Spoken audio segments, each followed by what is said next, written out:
नमस्कार, TNC nursing के YouTube channel पे आपका स्वागत और अभिनंदन है एक बार फिर से। और हम जो इस क्लास में जो पढ़ रहे हैं वो सीएचओ स्पेशल कम्युनिटी की क्लासें यहाँ पे ली जा रही हैं। और ये जो सीएचओ स्पेशल है वो राजस्थान सीएचओ और एमपी सीएचओ के जो बच्चे हैं, जो एस्पिरेंट हैं, उनके लिए एक स्पेशल सेशन चल रहा है। और इस सेशन में हम कंप्लीट कम्युनिटी जो है आपकी, जिसको प्रिवेंटिव और सोशल मेडिसिन भी बोलते हैं, उस कंप्लीट सीएचएन को हम एक एक क्लास तरीके से कंप्लीटली पूरा पढ़ने की कोशिश कर रहे हैं। और इस क्लास का स्पेशल क्या है कि अभी तक अपडेट क्या आए हैं, कम्युनिटी में आखिरकार चल क्या रहा है, वैक्सीन के साथ में क्या चल रहा है, बायोमेडिकल के साथ में क्या चल रहा है, वो हमने बात की। अब हम बात जो कर रहे हैं वो वैक्सीन के बारे में बात कर रहे हैं। और आज की जो क्लास है बच्चों, उस क्लास में हम क्या बात करने वाले हैं, हम बात करने वाले हैं 2 types of vaccine. One of them is HPV vaccine that is used for cervical cancer and another one is COVID-19 vaccine।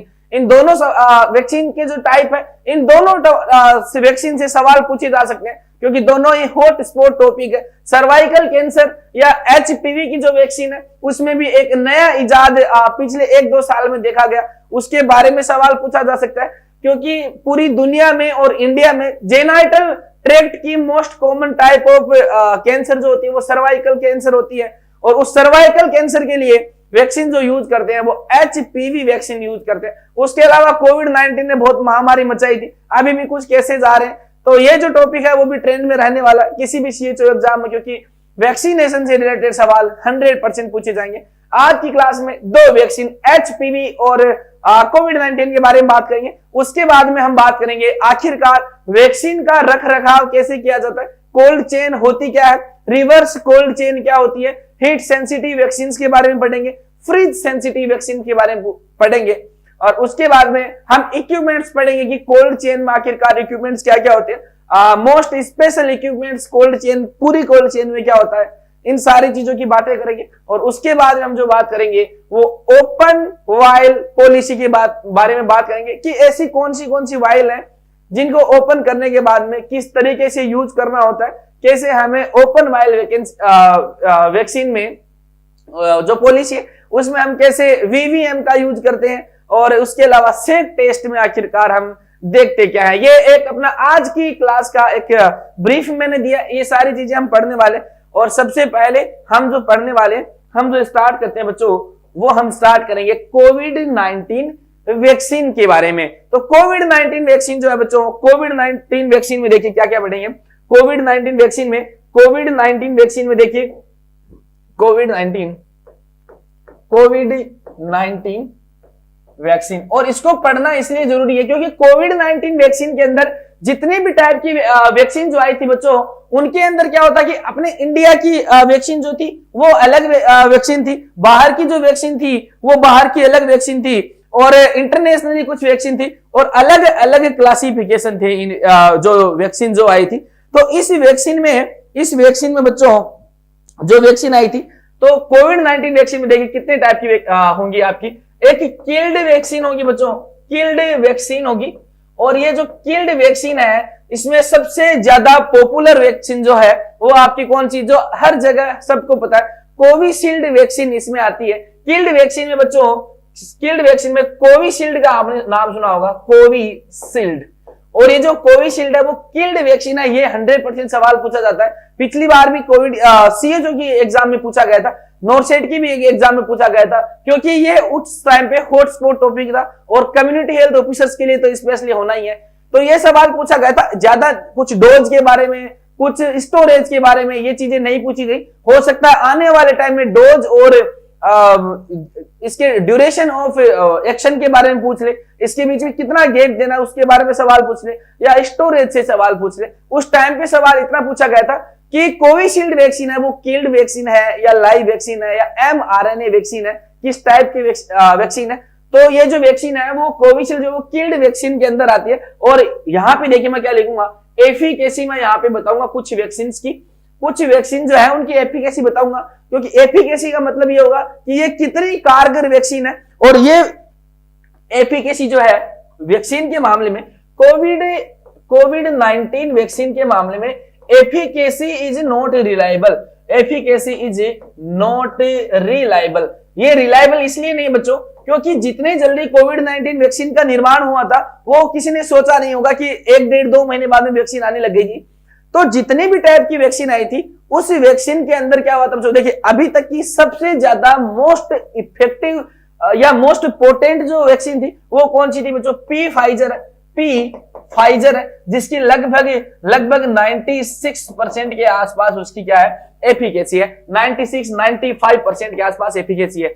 But ये जो एफिकेसी है वो रिलायबल नहीं है। रिलायबल इस वजह से नहीं है क्योंकि जिस टाइम पे वैक्सीन बनी थी उस टाइम पे जो कोविड-19 के जो पेशेंट थे या जो इन्फेक्शन जो था उसका जो ट्रांसमिशन था उसकी रेट अलग अलग थी। उस टाइम पे जब पी फाइजर वैक्सीन बनी थी उस टाइम पे कोविड-19 के जो पेशेंट थे वो कम थे उस टाइम पे, तो इसकी सक्सेसफुल रेट जो है वो ज्यादा रही। इस वजह से क्या हुआ, इसकी एफिकेसी को ज्यादा बता दिया गया। और कुछ वैक्सीन थी जिस टाइम पे बनी उस टाइम पे कोविड-19 के जो पेशेंट थे वो बहुत ज्यादा पेशेंट थे, इस वजह से वो कम काम कर पाए क्योंकि एक नंबर ऑफ पेशेंट ज्यादा बढ़ गए तो उनकी एफिकेसी जो थी वो कम हो गई। तो ये एफिकेसी जो है वो रिलायबल नहीं है। यहां से भी आखिर हालांकि सवाल पूछा जा सकता है कि स्टडी के अंदर सबसे अच्छी वैक्सीन जो है वो कौन सी मानी गई, ये हो सकता है, पर रिलायबल नहीं है। As a human being, as a CHO, ये आपके लिए जानना जरूरी है कि आप जब काउंसलिंग करेंगे किसी पेशेंट की तो ये चीज बताना जरूरी है कि ये किस तरीके से एफिकेसी या पोटेंसी इसकी दिखाई जाती है। कोविड-19 वैक्सीन की बात करते हैं बच्चों। कोविड-19 वैक्सीन में देखिए एक स्क्रीन मैं आपको शेयर करता हूं यहां पे, और वो स्क्रीन क्या है, अब देखिए कितनी टाइप की वैक्सीन है। एक मैंने किल्ड वैक्सीन बताई थी बच्चों, जिसके अंदर मैंने क्या बताया था आपको, कोविशील्ड उसके अंदर मैंने बताया था। उसके अलावा सीनोवैक वैक्सीन है वो उसके अंदर आती है, सीनोफेज है उसके अंदर आती है। अब देखिए कितनी टाइप की किल्ड मैंने बताया था आपको, किल्ड मैंने बताया था, और उसका सबसे जबरदस्त जो एग्जांपल था वो कौन सा था, कोविशील्ड था। क्या था बच्चों, कोविशील्ड था। उसके अलावा देखिए आरएनए वैक्सीन पाई जाती है, और आरएनए वैक्सीन में देखिए ये आरएनए वैक्सीन है, इसके 2 डोज मोस्टली पाए जाते हैं, और ये जो दोनों डोज है उसका डोज चेंज करने का रीजन ये कि टाइम गैप की वजह से उसका डोज चेंज करें। दोनों के अंदर एमआरएनए का जो वेरिएंट जो डाल रहे हैं वो सेम वेरिएंट होता है, बस टाइम ड्यूरेशन उसका चेंज करते हैं। RNA P Pfizer BioNTech Moderna. देखिए आरएनए के अंदर कौन सी 2 वैक्सीन है, ये आगे वाला नाम आपको याद रखने की जरूरत नहीं है। पी फाइजर वैक्सीन जो है वो पी फाइजर के नाम से जानी जाती है, और इसके अंदर एक मोड्रीना, 2 टाइप की वैक्सीन है। सबसे ज्यादा इफेक्टिव की अगर बात करोगे ओवरऑल तो ये दोनों ही है। दोनों ही कितनी, पी फाइजर 95% उसकी एफिकेसी या पोटेंसी है, और मोड्रीना जो है वो 94% उसकी एफिकेसी या पोटेंसी उसकी होती है। अब देखिए इम्यून वीक वाले पेशेंट के साथ में सूटेबल है या नहीं, तो ये जो वैक्सीन है वो सूटेबल है। नंबर ऑफ डोजेज कितने हैं बच्चों, नंबर ऑफ डोजेज कितने हैं, 2 डोज देते हैं इसके, कितने, 2 डोज होंगे। और स्टोरेज जो होगा, स्टोरेज देखिए सबसे ज्यादा सवाल यहां से अगर पूछा गया तो यहां से सवाल पूछा जा सकता है कि कोल्ड चेन मेंटेन कोविड-19 के पेशेंट में आप कर रहे हैं तो सबसे ज्यादा हीट सेंसिटिव वैक्सीन जो है इनमें से कौन सी है। तो हीट सेंसिटिव वैक्सीन क्या अगर आपको पूछा जाएगा तो आपसे कौन सा बताएंगे बच्चों, तो आप क्या बताएंगे वहां पे, आप बताएंगे कि पी फाइजर जो है वो सबसे ज्यादा क्या है, हीट सेंसिटिव आपकी वैक्सीन है। उसके बाद में जो देखेंगे आप वो क्या देखेंगे बच्चों कि उसके बाद में नेक्स्ट जो है वो क्या देखेंगे कि यहां पे वायरल वेक्टर दूसरी जो टाइप की वो वायरल वेक्टर कोविड-19 वैक्सीन है। और इसके अंदर देखिए, इसके अंदर वो वैक्सीन है जो हमने कभी सुनी नहीं है, हालांकि इंडिया में ज्यादा यूज की नहीं गई। इंडिया में एमआरएनए वाली यूज की गई थी और कोविड वाली किल्ड वैक्सीन जो है वो ज्यादा यूज की गई थी। अब उसके बाद में देखिए, उसके बाद में वायरल वेक्टर आई थी। वायरल वेक्टर में ऑक्सफोर्ड एस्ट्राजेनेका वैक्सीन आई थी, कैंसिनो बायोलॉजिक्स आया था, जमाइला रिसर्च इंस्टीट्यूट उनके द्वारा ये बनाई गई थी। Depending on viral vector use, 2 type के वायरल वेक्टर इसमें यूज करते हैं, और वो इसकी जो डोज है वो 1 to 2 डोज होती है, और स्टोरेज का जो है वो 2 to 8 डिग्री, यानी जितनी, देखिए ये जो सवाल है यही सवाल इसका है कि temperature of cold chain in India, cold chain in India. तो कोल्ड, ये सवाल अगर पूछा जाए कि कोल्ड चेन का जो टेम्परेचर है वो इंडिया में वो कितना है, तो वो यही सवाल यहाँ पे आया जाता है। कौन सा सवाल, यही सवाल पूछा जाएगा कि इस टाइप का टेम्परेचर जो वो 2 to 8 डिग्री सेंटीग्रेड है वो आपको यहाँ पे मेंटेन करना है।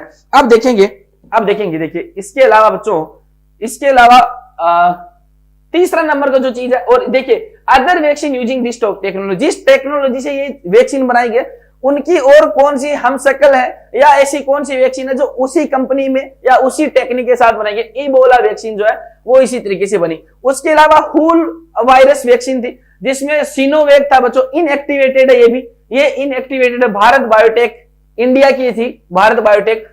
सिनोफार्म थी इनएक्टिवेट, ये इंडिया की थी बच्चों। इनमें से जो वैक्सीन जो थी वो इंडिया की थी और ये कोई थी वायरल वेक्टर वाली थी। अब यहाँ वहां पे देखेंगे कि ये जो वैक्सीन है वो इम्यूनो वालों में यूज कर सकते हैं और 2 to 8 degree centigrade temperature maintain करते हैं। इसकी भी जो थी वो 2 डोज थी। कितनी थी? 2 डोज थी। ये वायरल वेक्टर वाले जो थे बच्चों, इसमें एक चीज बता दूं, वायरल वेक्टर के अंदर स्पुतनिक वैक्सीन जो थी क्या थी बच्चों? स्पुतनिक वैक्सीन थी। तो स्पुतनिक वैक्सीन जी थी वो भी क्या थी? वायरल वेक्टर के अंदर ही थी, वायरल वेक्टर के अंदर थी। और इस स्पुतनिक के अंदर वायरल वेक्टर के 2 डोज यूज किए गए थे, दो टाइप के वायरल वेक्टर यूज किए गए थे। और इन दोनों टाइप के वायरल वेक्टर में क्या था?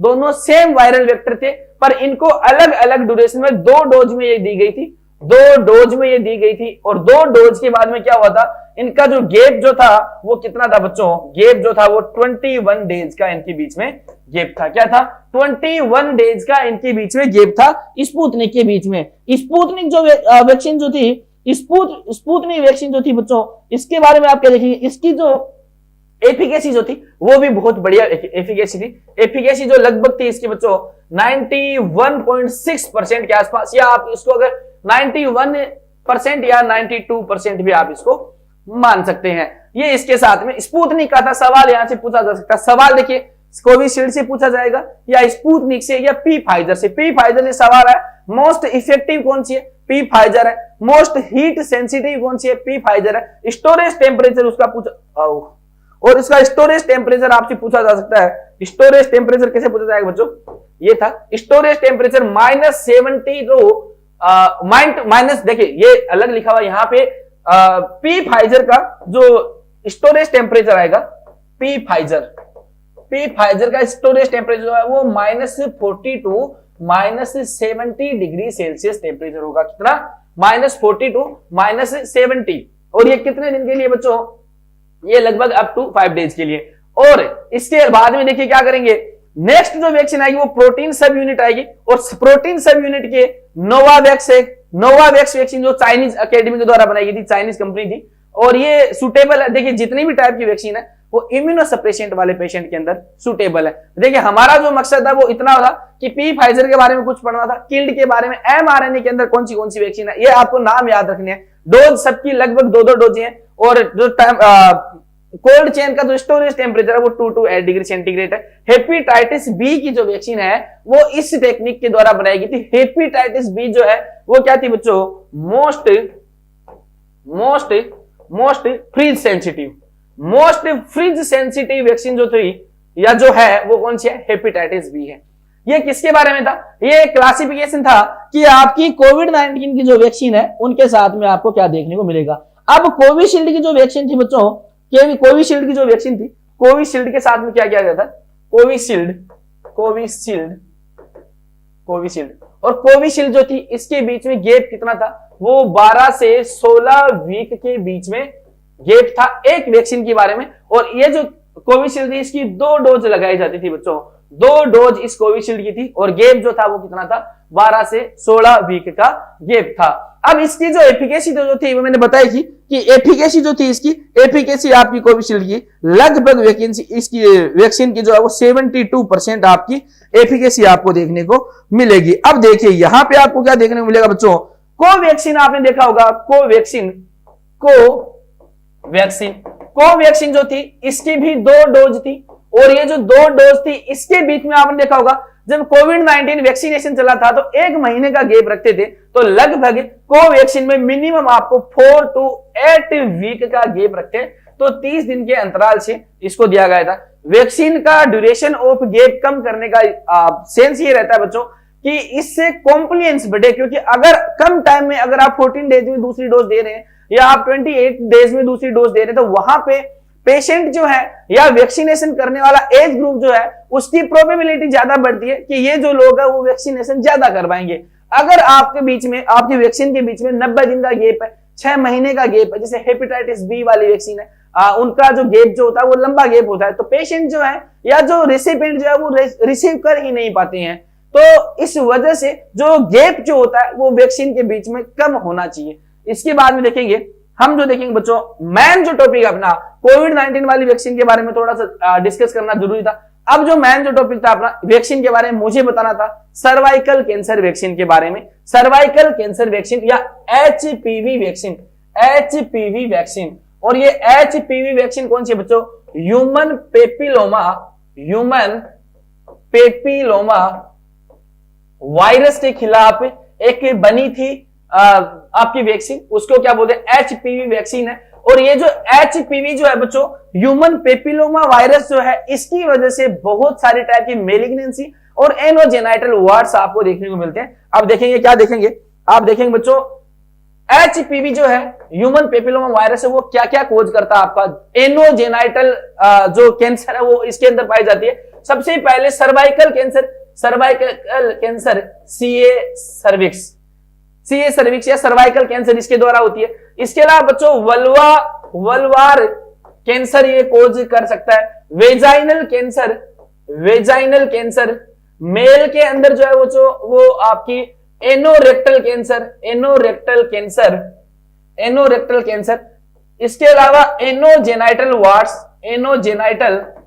वार्ड्स ये कोज कर सकता है। इसके अलावा जो बच्चों, इसके अलावा ओरोफेरेंजियल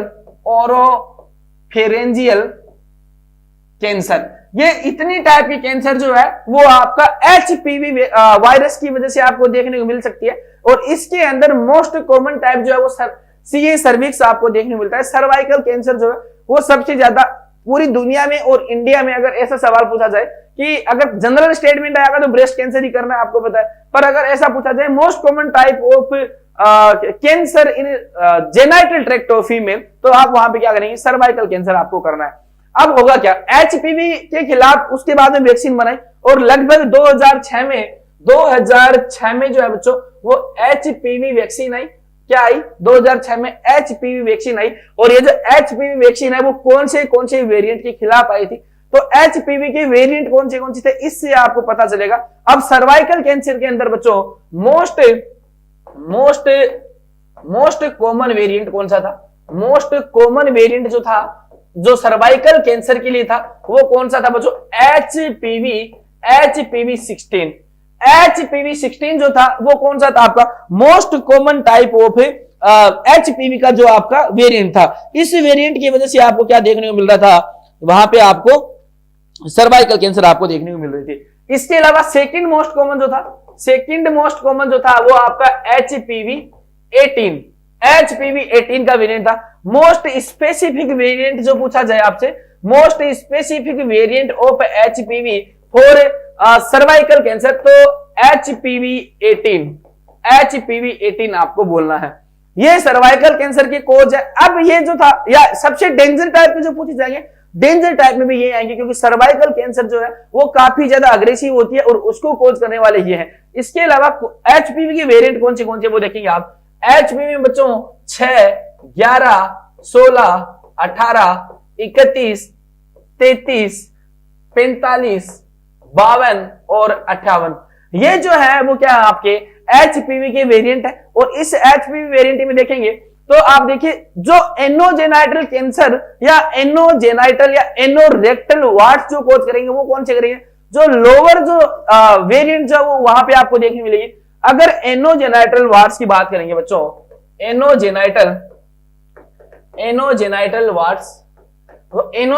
वार्ड्स के लिए जो एचपीवी जो रिस्पॉन्सिबल होता है वो कौन सा? 6 और 11 का जो वेरिएंट है वो एचपीवी में एनोजेनाइटल वार्ड्स या एनोजेनाइटल या एनोरेक्टल जो है, एनोरेक्टल वार्ड्स, वो इसकी वजह से देखने को मिलेगा। और सर्वाइकल कैंसर जो आपको देखने मिलेगी वो कौन सी बच्चों? सर्वाइकल कैंसर एचपीवी 16 और एचपीवी 18 के द्वारा आपको देखने को मिलेगी। अब देखिए, अब हमने ये सर्वाइकल कैंसर की वैक्सीन की बात अब हम करने वाले कि आखिरकार कौन सी वैक्सीन थी और जो यहाँ पे आपके अंदर काम में आने वाली। अब आप देखेंगे बच्चों कि ये जो सर्वाइकल कैंसर जो थी, पहले इसके बारे में हमें ट्रीटमेंट नहीं था अपने पास में, पर जैसे ही हमें पता चला कि इसकी वजह से डेथ ज्यादा हो रही है तो मॉडर्न साइंस के अंदर काफी ज्यादा चेंजेस आपको देखने को मिले। और उसके बाद में उसके बाद में आपके सामने वैक्सीन आई। और वैक्सीन में क्या देखने को मिला बच्चों, वैक्सीन में क्या देखने को मिलेगा कि सबसे पहले जो वैक्सीन आई थी वो कौन सी थी बच्चों, वो कौन सी थी बच्चों, सबसे पहले जो वैक्सीन आई थी वो वैक्सीन आई थी आपकी सर्वीरेक्स। कौन सी आई थी, सर्वीरेक्स आपको सबसे पहले देखने मिली थी, सर्वीरेक्स। हो सकता है ये टॉपिक थोड़ा सा आपको बोरिंग लग रहा है, पर इंपॉर्टेंट भी है, कुछ सवाल यहां से बनते जरूर है और आपको पता भी होना चाहिए। सर्वीरेक्स सबसे पहले आई थी। सर्वीरेक्स वैक्सीन जो थी वो ओनली फॉर फीमेल्स थी। किसके लिए, ओनली फॉर फीमेल्स। तो मेल तो है वो यहाँ पे भी बेचारे बच गए, इनके इलाज की कोई कहानी नहीं थी, क्योंकि इनमें भी एनोरेक्टल या एनोजेनिटल वार्ड जो थे वो इनके अंदर भी देखने को मिलते थे। पर ये वैक्सीन जो थी वो ओनली और ओनली फीमेल के लिए थी। और ये किसके लिए थी बच्चों, इसके अंदर ये सर्वाइकल कैंसर के ट्रीटमेंट के लिए थी। किसके लिए, सर्वाइकल कैंसर के ट्रीटमेंट के लिए। तो यहाँ पे सर्वीरेक्स जो थी वो सर्वाइकल कैंसर के ट्रीटमेंट के लिए थी। और ये यहाँ पे देखिए, ये जो है इसमें जो वेरिएंट जो थे सर्वाइकल कैंसर के लिए तो दो वेरिएंट के लिए काम कर रही थी, और वेरिएंट 16 और 18 थे, दो वेरिएंट के खिलाफ काम कर रही थी। और डोज जो है, डोज में 3 टाइप, ये जो वैक्सीन जो हम पढ़ रहे हैं वो इंटरनेशनल वैक्सीन है, जिसमें हम सर्वीरेक्स पढ़ रहे हैं, गार्डासिल पढ़ रहे हैं और गार्डासिल 39 पढ़ेंगे। ये सारी इंटरनेशनल वैक्सीन है। इसके बाद में क्या हुआ, इंडियन वैक्सीन भी आई। उस इंडियन वैक्सीन की हम बात करेंगे, पहले इसके बारे में देखते हैं। तो फीमेल के अंदर आई थी और ये सिर्फ सर्वाइकल कैंसर के लिए थी। डोज जो थी वो तो 0.5 ml डोज थी और इंट्रामस्कुलर इसको दिया जाता था। पर अब क्या हुआ, ये जो वैक्सीन है वो अब ज्यादा प्रचलन में रही नहीं है, क्योंकि इसके बाद में और ज्यादा आपके अपग्रेडेशन यहाँ पे आपको देखने को मिल गया। उसके बाद में क्या हुआ बच्चों, ये क्या थी, ये बाईवेलेंट वैक्सीन थी। सर्वीरेक्स जो थी वो क्या थी, बाईवेलेंट वैक्सीन थी। बाईवेलेंट क्यों है, क्योंकि इसके अंदर 2 स्ट्रेन पाए जाते हैं, 16 और 18 के। तो सर्वीरेक्स के साथ में ये कहानी थी। मोस्ट कॉमन साइड इफेक्ट जो था वो सिंकोप है। Syncope most common side effect आपको देखने को मिलता है। और तीनों टाइप की वैक्सीन के लिए जो साइड इफेक्ट जो होता है वो यही आपको देखने को मिलेगा। उसके बाद में देखेंगे सर्वीरेक्स के बाद में जो गार्डासिल आई, क्या आई थी, गार्डासिल आई। और एक चीज और बताता हूं, गार्डासिल से पहले टारगेट एज ग्रुप जो था, टारगेट एज ग्रुप जो है वो कॉमन है सबके लिए। टारगेट एज ग्रुप कॉमन है बच्चों। 11 से 12 साल के जो एज ग्रुप जो है, 11 से 12 साल वाला एज ग्रुप जो है उसको यहाँ पे क्या किया जाता है, टारगेट यहाँ पे किया जाता है। अब यहाँ पे देखेंगे, अब गार्डासिल जो आई थी वो तीनों के लिए कॉमन है, तीनों के लिए। गार्डासिल जो थी ये बच्चों क्वाड्रीवेलेंट थी, क्वाड्रीवेलेंट वैक्सीन आई। और ये जो क्वाड्रीवेलेंट वैक्सीन थी इसके अंदर ये सोचा गया कि यार हम जो सर्वाइकल कैंसर के लिए जो दे रहे हैं, सर्वीरेक्स जो दे रहे हैं वो तो सिर्फ फीमेल के लिए, पर मेल्स के अंदर भी तो एनोरेक्टल वार्ड्स पाए जाते हैं या एनोरेक्टल कैंसर हो सकती है। तो उसके लिए हम क्या करेंगे, वो लोग क्या करेंगे। तो उसके बाद में अपग्रेडेशन हुआ, बाईवेलेंट को क्वाड्रीवेलेंट बना गया। और इस क्वाड्रीवेलेंट में क्या किया गया, उस क्वाड्रीवेलेंट में जो किया गया वो ये किया गया कि इसमें 4 स्ट्रेन डाले गए। और 4 स्ट्रेन कौन से डाले गए, 4 स्ट्रेन आपके डाले गए 6, 11, 16 और 18। अब आपको ये पता करना है कि ये जो स्ट्रेन है वो कौन सी टाइप के कैंसर कोज करते हैं। तो जाहिर सी बात है गार्डासिल जो थी वो कौन सी कैंसर के खिलाफ अगेंस्ट में एक्टिव थी, ये बच्चों सर्वाइकल कैंसर के लिए, सर्वाइकल कैंसर के लिए। और उसके बाद में बच्चों थी ये एनोरेक्टल कैंसर और वार्ड्स, एनोरेक्टल कैंसर और वार्ड्स, इन दोनों चीजों के लिए थी। तो ये जो वैक्सीन थी ये गार्डासिल थी, क्वाड्रीवेलेंट थी। और सवाल ये पूछा जाएगा, अगर सवाल पूछा जाए कि गार्डासिल वैक्सीन जो है वो कौन सी टाइप की कैंसर के खिलाफ एक्टिवेट है या कौन सी वेरिएंट है, कितने टाइप की वेरिएंट के खिलाफ ये एक्टिवेट है या एक्टिव है। तो ये कितने 4 टाइप के वेरिएंट के लिए। और ट्रीटमेंट एनोरेक्टल और सर्वाइकल कैंसर के ट्रीटमेंट के लिए आप में ये यूज में ली जाएगी। उसके बाद में क्या होगा बच्चों, उसके बाद में जब आप देखेंगे जो जेंडर जो होगा वो गार्डासिल का क्या होगा, बोथ मेल और फीमेल होगा। क्या होगा, जो दिया जाएगा वो बोथ, जो दिया जाएगा बच्चों वो क्या होगा, बोथ मेल और फीमेल, मेल और फीमेल दोनों जेंडर के अंदर ये वैक्सीन दी जाती है। उसके बाद में बात करेंगे गार्डासिल 39। और ये जो गार्डासिल 39 है वो करंटली यूज में है। गार्डासिल भी है और गार्डासिल 39 दोनों वैक्सीन को यूज किया जाता है। और गार्डासिल 39 जो थी ये कौन सी थी बच्चों, ये नोनावेलेंट थी, 9 स्ट्रेन के खिलाफ काम कर रही थी। और वो स्ट्रेन कौन सी थी बच्चों, 6, 11, 16, 18, 31, 31, 33, 45, 52 और 58 ये स्ट्रेन थे। यानी जितनी भी टाइप की सर्वाइकल कैंसर या एचपीवी जितनी भी टाइप की खोज कर रही थी, उन सारे खोज के खिलाफ क्या थी आपकी गार्डासिल 399, और जितने भी टाइप की एचपीवी कोजिंग कैंसर थी सबके प्रोफाइलेक्सिस के अंदर इसको यूज किया जा सकता था। 2006 में आई, और नोनावेलेंट होने के लिए ये मेल और फीमेल दोनों टाइप में अपन दे सकते हैं, दोनों एज ग्रुप के लिए, दोनों जेंडर के लिए थी। और उसके बाद में मोस्ट कॉमन साइड इफेक्ट जो है वो इसमें भी सिंकोप आएगा, सिंकोप होता है। और टारगेट एज ग्रुप जो था, टारगेट एज ग्रुप जो था वो 11 से 12 साल इसका टारगेट एज ग्रुप था। अब मैं अगर आपसे पूछूं कि ये जो एचपीवी की क्या ये जो वैक्सीन थी ये आपको क्या लगता है प्यूबर्टी को इफेक्ट करती होगी, या ये क्या वर्जिनिटी के साथ में इफेक्ट होती होगी?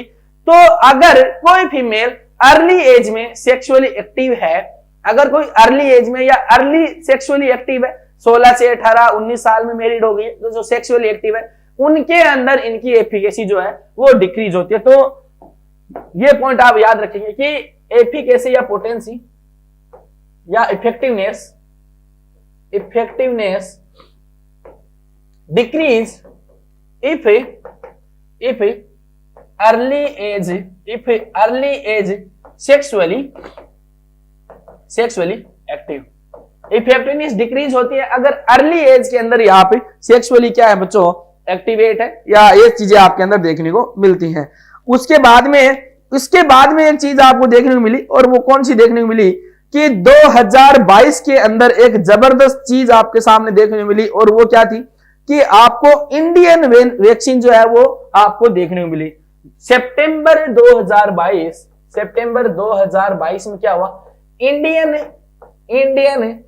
एचपीवी वैक्सीन का इजाद हुआ। सवाल यहां से आ सकता है कि इंडिया में एचपीवी वैक्सीन खुद की इंडिया की जो आपकी थी वो कब आई थी? National institute of virology NIV के द्वारा ये वैक्सीन आपको देखने मिली थी। और ये वैक्सीन कब आई थी? तो ये वैक्सीन आई थी आपकी सितंबर 2022 में, और इसका नाम क्या था बच्चों? सर्वावेक। क्या इंडियन जो वैक्सीन थी उसका नाम जो था वो क्या था, या जो नाम जो है वो क्या है? सर्वावेक वैक्सीन, इंडियन वैक्सीन यहाँ पे आई थी। और ये जो सर्वावेक वैक्सीन है ये भी क्या बच्चों क्वाड्रीवेलेंट वैक्सीन है,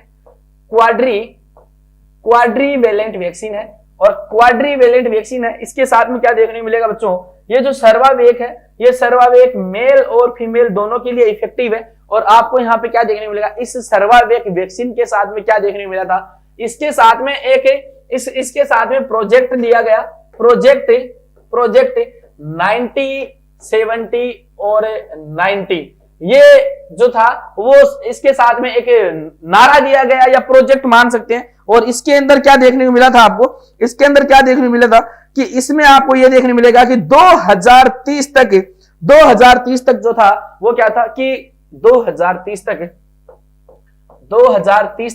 जो डायग्नोसिस जो है सर्वाइकल कैंसर का जो 2030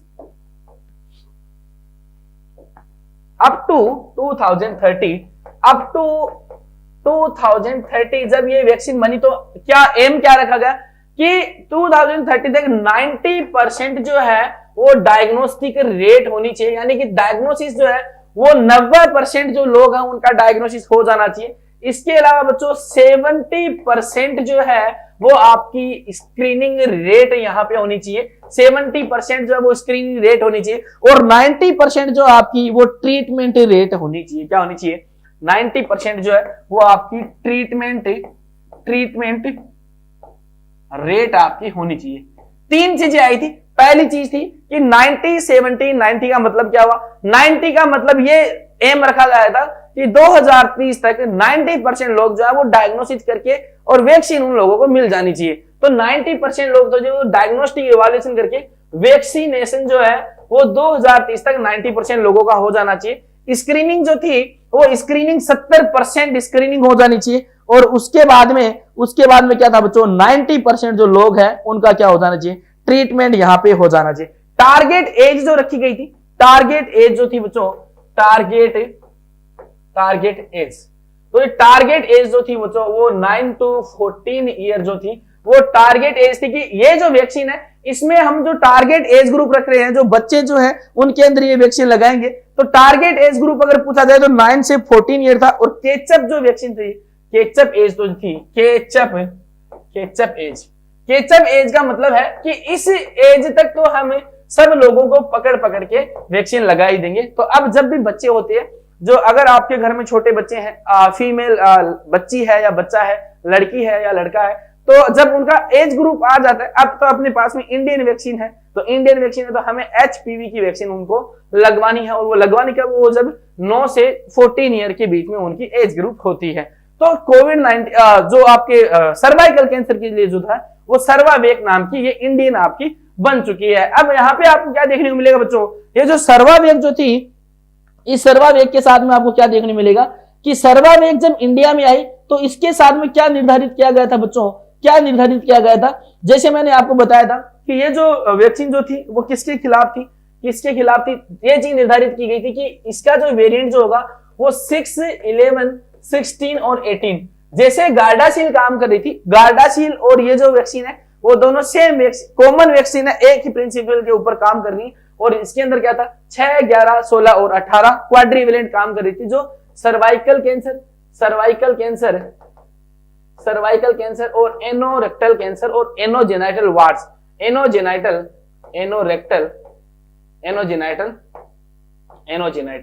कैंसर और वार्ड्स दोनों के लिए काम में आ रही थी। अब यहां पे क्या देखने मिलेगा आपको कि जैसे ही अपन ने ये कर दिया, उसके बाद में डोज की बात थी। तो डोज जो हम देते हैं, सर्वावेक की जो डोज होगी बच्चों, सर्वावेक की जो डोज होगी वो भी वही डोज होगी जो उनकी थी। और डोज कितनी बच्चों, 0.5 ml डोज होती है। इंट्रामस्कुलर डोज लगाई जाती है और इंट्रामस्कुलर डोज में रूट क्या होता है आपका बच्चों, डेल्टोइड मसल होता है।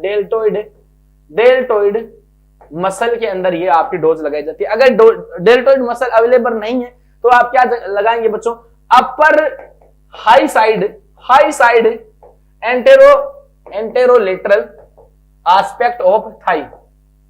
अगर ये यहां पे नहीं लगाई तो आपको क्या करना है, एंटेरोलेटरल एस्पेक्ट होगा थाई का, वहां पे आपको ये चीज आपकी लगानी है। अब इसके बाद में क्या देखेंगे, ये जो चीज थी हमारी वो थोड़ी सी वैक्सीन के बारे में थी कि HPV वैक्सीन के अंदर क्या था, एक बच्चे ने कमेंट किया था कि सर्वाइकल कैंसर की जो वैक्सीन है उनके बारे में बता दीजिए।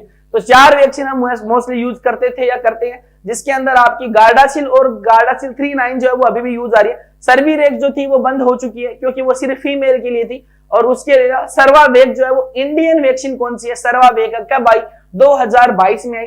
2022 में कब आई, सितंबर के अंदर आई। कौन सी वेरिएंट है, क्वाड्रीवेलेंट है। वेरिएंट जो है वो 6, 11, 16 और 18 यूज किए जाते हैं। इस वजह से एनोजेनाइटल और आपकी सर्वाइकल कैंसर दोनों में यूज की जाती है। टारगेट एज क्या है, या जो एज ग्रुप जो है वो क्या है, वो तो एज ग्रुप आपका 9 to 14 ईयर है। केचप एज जो वो 15 to 26 ईयर आपको केचप एज रखनी है। और डोज जो है, सॉरी डोज मैंने आपको नहीं बताया, डोज के अंदर क्या होगा बच्चों, इसके जो डोज है वो कैसे देखने को मिलेंगे। अगर ये डोज जो है वो किस तरीके से निर्धारित किए जाते हैं, अगर ये बच्चों डोज जो है वो 9 to 14 ईयर वाले बच्चों के लिए यूज कर रहे हैं, डोज जो होगा मैंने बताया नहीं, डोज जो होगा सर्वाइकल का, सर्वावेक का जो डोज होगा, वो सर्वावेक का डोज जो है वो दो डोज होंगे अगर 9 to 14 ईयर है। देखिए ये जो टॉपिक है वो हर किसी के लिए नहीं है। मैं भी एक स्टूडेंट हूं, आप भी एक स्टूडेंट है, और एक जो टीचर है वो भी एक स्टूडेंट होता है। और मैं आपके सामने अगर यहाँ आके आपको पढ़ा रहा हूं, इसका मतलब ये है कि इसके पीछे मुझे भी बहुत संघर्ष करना पड़ा है। 1 घंटे पढ़ाने के लिए मुझे भी 4 घंटे की मेहनत करनी पड़ती है। तो ये टॉपिक नए हैं बच्चों, कहीं भी नोट्स नहीं मिलेंगे आपको, कहीं भी चीजें नहीं मिलेंगी, ये अपने को अपने द्वारा ही खोजनी पड़ते हैं। क्योंकि सवाल अगर आपको नई चीजें बतानी है तो कुछ तो मेहनत करनी पड़ेगी, कुछ तो आपको भी संघर्ष करना पड़ेगा, आप में भी थोड़ी कुछ प्रॉब्लम आएगी। तो वो सारी चीजें जायज है, वाजिब है और एक्सेप्टेबल है। अब हम पढ़ते हैं 9 to 14 ईयर वाले एज ग्रुप के लिए थी। और सर्वावेक जो है, सर्वावेक जो था, इसके लिए हम जो पढ़ रहे थे बच्चों, क्या पढ़ रहे थे, डोज। तो दो डोज थी बच्चों, इसकी जो डोज थी वो 2 डोज थी। 2 डोज कौन सी थी बच्चों, एक 0 और 6 मंथ के ऊपर लगाते हैं। क्या चीज बच्चों, 0 और 6 मंथ के ऊपर हम ये डोज लगाते हैं। इसके अलावा अगर एज ग्रुप 15 to 26 वाला है तो 3 डोज हम यहाँ पे यूज करते हैं। और ये जो 3 डोज है वो कौन सी थी बच्चों, वो 3 डोज है आपकी कौन सी, 0 मंथ पे लगाएंगे, 2 मंथ पे लगाएंगे और 6 मंथ के ऊपर डोज लगाएंगे। तो सर्वावेक के अंदर ये था 3 डोज अगर है तो इसका मतलब है कि 15 to 26 ईयर एज ग्रुप वाले बच्चों को आपको लगानी है, या वो अडल्ट में आ जाते हैं। और अगर चिल्ड्रंस में लगानी है 9 to 14 ईयर वालों के लिए तो आपको तो डोज 0 और 6 मंथ के ऊपर आपको डोज देनी है। ये थोड़ा सा ब्रीफ था एचपीवी वैक्सीन के बारे में। अब जो हम पढ़ेंगे वो प्रॉपर टेक्नोलॉजी वाला हमारा आज का इंपोर्टेंट मैन और शानदार टॉपिक, वो क्या है, कोल्ड चेन हम पढ़ने वाले हैं। क्या पढ़ेंगे बच्चों, हम जो पढ़ेंगे अभी वो पढ़ेंगे कोल्ड चेन। और ये जो कोल्ड चेन जो है इसका नाम आपने सुना होगा कि ठंडी चेन ये होती है। वो ठंडी चेन कैसे होती है, इंडिया में वैक्सीन को स्टोरेज ट्रांसपोर्ट करने के लिए एक सिस्टम तैयार किया गया। और वो सिस्टम इसलिए तैयार किया गया कि किसी भी की पॉइंट पे, किसी भी पॉइंट ऑफ ट्रांसपोर्टेशन स्टोरेज पे वैक्सीन जो है वो हीट के एक्सपोजर में नहीं आए या सन के एक्सपोजर में नहीं आए। क्योंकि इंडिया में वैक्सीन जो यूज की जाती है उनका एवरेज जो टेम्परेचर होता है या टेम्परेचर ऑफ कोल्ड चेन जो है वो 2 to 8 डिग्री होता है। और इन एनी हाउ कंडीशन, किसी भी कंडीशन में हमें ये टेम्परेचर मेंटेन करना पड़ता है। और ये टेम्परेचर जहां जहां टूट सकता है, जहां जहां हमें लगता है कि यहाँ पे जो है वो ग्लिचेज है, यहाँ पे हमें रख रखाव की जरूरत है, वहां के लिए हमने क्या बना दिया बच्चों, एक स्टोरेज का और ट्रांसपोर्टेशन का एक ऐसा सिस्टम बनाया जिसकी वजह से मैन्युफैक्चरर जो कंपनी है जहां से मैन्युफैक्चर वैक्सीन हो रही है वहां से लेके जो एक्चुअल यूजर जो है वहां तक आपको वैक्सीन का ट्रांसपोर्टेशन और स्टोरेज करना है। और इसके लिए एक सिस्टम क्रिएट किया गया, एक चेन बनाई गई कि कैसे हमें स्टोर करना है, कैसे हमें ट्रांसपोर्ट करना है, ताकि हमें वैक्सीन जो है वो। और ये जो कोल्ड चेन देखिए, अगर डेफिनेशन की बात करेंगे बच्चों, सिस्टम ऑफ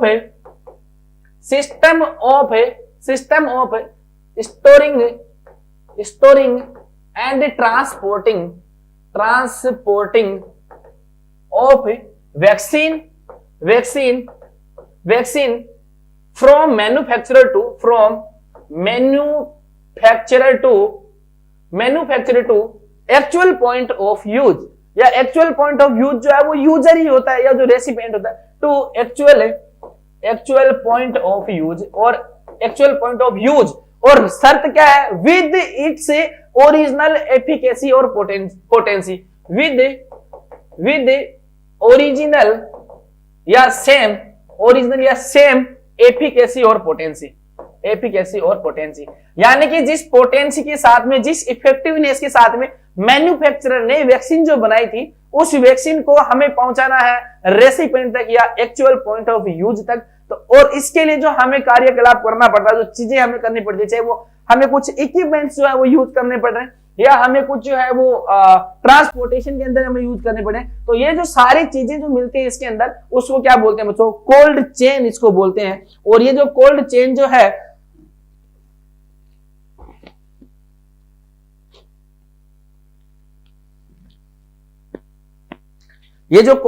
है बच्चों, इसको क्या करेंगे, ये कोल्ड चेन मेंटेन होती है आपकी कहां से, ये जो कोल्ड चेन है इसके लिए देखो कुछ राइट है। कोल्ड चेन के लिए हम क्या करते हैं बच्चों, कोल्ड चेन के लिए क्या करते हैं, हमें राइट वैक्सीन को बच्चों, हमें राइट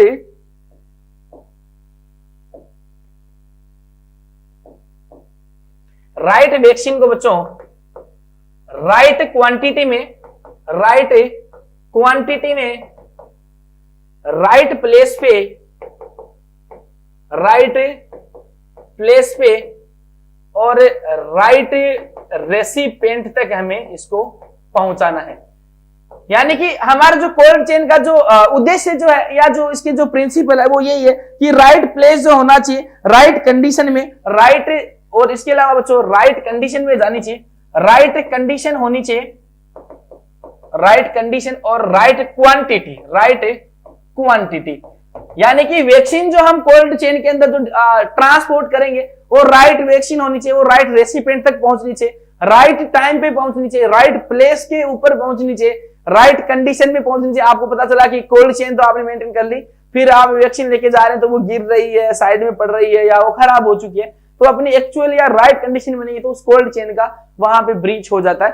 तो राइट कंडीशन में होनी चाहिए और राइट क्वांटिटी के अंदर भी, राइट क्वालिटी के अंदर भी वो वैक्सीन होनी चाहिए।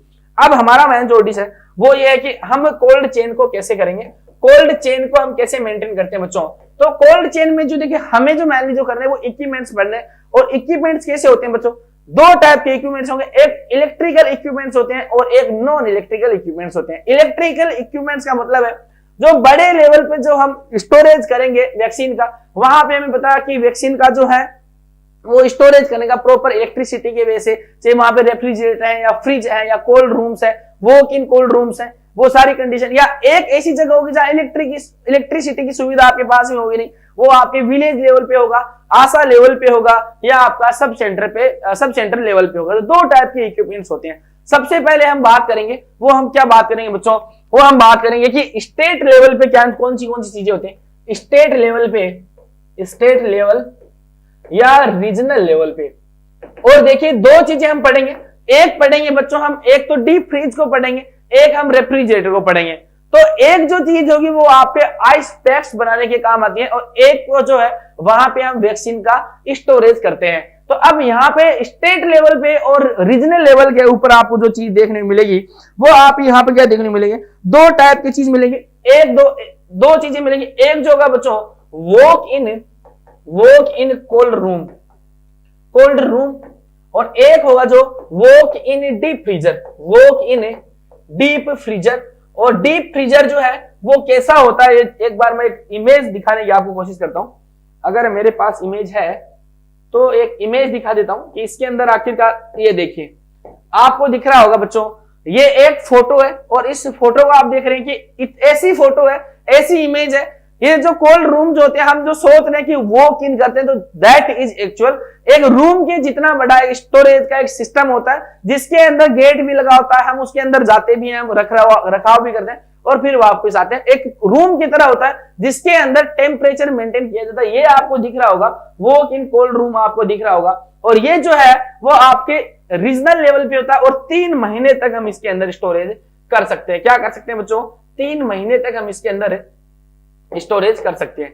तो वॉक इन कोल्ड रूम जो है वो क्या है, आपका रीजनल लेवल पे होता है, बड़े लेवल पे होता है, अप टू 3 मंथ्स तक हम कर सकते हैं, अप टू 3 मंथ्स तक करते हैं इसके अंदर स्टोरेज। इससे अगर सवाल आएगा ना, दो ही टाइप के सवाल पूछे जाएंगे। सवाल जो सबसे ज्यादा सवाल पूछे जाएंगे वो जाहिर सी बात है ILR से पूछा जाएगा। ILR में कैसे हमें वैक्सीन को रखना है और कैसे उनका ट्रांसपोर्टेशन हमें करना है। अगर हमें वॉक इन कोल्ड रूम या डीप फ्रीजर के बारे में पूछा तो हमें जो पूछेगा वो टाइम पूछ सकता है कि कितने टाइम के लिए हम यहाँ पे स्टोरेज हम जो है वो कर सकते हैं। तो यहाँ पे जो स्टोरेज जो होगा बच्चों, स्टेट लेवल के ऊपर जो स्टोरेज होता है, तो मैक्सिमम जो स्टोरेज होगा वो 3 महीने के लिए होता है। कितने के लिए, 3 महीने के लिए। और स्टेट लेवल जो एक बड़ा लेवल है, रीजनल लेवल भी 3 महीने तक हम क्या कर सकते हैं, इसको स्टोर कर सकते हैं। और इसका काम क्या हुआ, वॉक इन कोल्ड रूम में हम क्या करते हैं बच्चों, वैक्सीन का निर्माण, वैक्सीन जो है वैक्सीन का स्टोरेज करते हैं। और वॉक इन डीप फ्रीजर में हमारा क्या काम होता है, वॉक इन डीप फ्रीजर में हम जो करते हैं वो करते हैं, यहाँ पे हम आइस पैक्स बनाते हैं, आइस पैक्स को रखते हैं या आइस पैक्स को स्टोर करते हैं या बनाते हैं। आइस पैक्स में कोई विशेष चीज नहीं है। आइस पैक्स में क्या करना होता है, आपको सिंपल वाटर डालना होता है, और कहां तक डालना होता है, एट इंडिकेटिंग लाइन तक डालना होता है, और उसमें कुछ भी मिक्स नहीं किया जाता, सोल्ट वगैरह कुछ नहीं, प्लेन वाटर आपको इसके अंदर ऐड करना होता है। स्टेट लेवल पे इस तरीके से होता है। दो चीजें, वॉक इन कोल्ड रूम और वॉक इन फ्रीजर आपको देखने को मिलेगा। उसके बाद में जब आप देखेंगे बच्चों, उसके बाद में आएंगे आप आएंगे CHC डिस्ट्रिक्ट लेवल पे,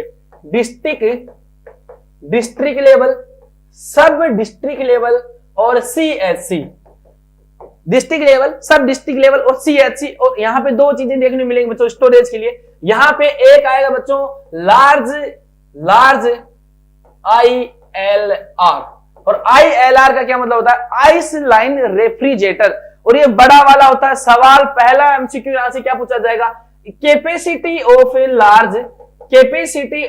लार्ज ILR, तो 300 लीटर इसकी कैपेसिटी होती है। कितनी होती है बच्चों, 300 लीटर कैपेसिटी होती है। और इस लार्ज ILR के अंदर हम क्या करते हैं, इस लार्ज ILR के अंदर हमें स्टोरेज करना होता है, वैक्सीन को हम स्टोर करते हैं। और ये जो वैक्सीन को स्टोर जो है वो हम 1 महीने तक हम यहाँ पे क्या कर सकते हैं, स्टोर कर सकते हैं। क्या कर सकते हैं, 1 मंथ के लिए हम स्टोर यहाँ पे कर सकते हैं। लार्ज ILR में कैपेसिटी कितनी होती है, 300 लीटर की कैपेसिटी होती है। इसके अलावा लार्ज डीप फ्रीजर, और ये जो लार्ज जो डीप फ्रीजर है, इसका हम यहाँ टेम्परेचर कितना होता है, -15 to -25 डिग्री सेंटीग्रेड टेम्परेचर होता है। और ये काम में लिया जाता है use for ice packs. Ice packs के लिए इसको यूज किया जाता है कि इस डीप फ्रीजर में मोस्टली या मेनली जो हम काम करेंगे वो क्या करेंगे, आइस पैक्स से रिलेटेड हम यहाँ पे काम करेंगे। अब देखिए, अब यहाँ पे इसके बाद में सीएचसी से उसके बाद में क्या होता, सीएचसी में जो वैक्सीन जो आती है वो लगभग डिस्ट्रिक्ट हॉस्पिटल से ही ट्रांसपोर्ट होती है, और इस डिस्ट्रिक्ट हॉस्पिटल के अंदर क्या होगा बच्चों, यहाँ पे पीएचसी के अंदर क्या होगा, पीएचसी के अंदर क्या होगा बच्चों, पीएचसी, और इस पीएचसी के अंदर क्या होगा, अभी मैं आपको बस इतना बता रहा हूं कि ये जो इक्विपमेंट्स है कौन से लेवल पे कौन से इक्विपमेंट्स पाए जाते हैं, मिलते हैं। अब उसके बाद हम क्या पढ़ेंगे, इन इक्विपमेंट्स को पढ़ेंगे कि आपका आईएलआर जो है वो कैसे होता है, डीप फ्रीजर कैसे होता है, ये इलेक्ट्रिकल में आएंगे, नॉन इलेक्ट्रिकल या उसके अंदर क्या इलेक्ट्रिसिटी वाले में जो पढ़ेंगे वो हम कोल्ड बॉक्स पढ़ेंगे, डे कैरियर पढ़ेंगे, वैक्सीन कैरियर पढ़ेंगे, आइस पैक्स पढ़ेंगे, इन सारी चीजों को हम पढ़ेंगे। एक बार हम लेवल्स की बात करें, पीएचसी के ऊपर भी सेम डिटो एज सीएचसी वाली ही चीजें पाएगी या डिस्ट्रिक्ट लेवल वाली, बट वो छोटी मात्रा में पाई जाती है। और यहाँ पे जो पीएचसी पे दो चीजें आईएलआर, स्मॉल आईएलआर देखने को मिलेगा, स्मॉल आईएलआर। सवाल बता देता हूं MCQ, most important equipment of A cold chain, most important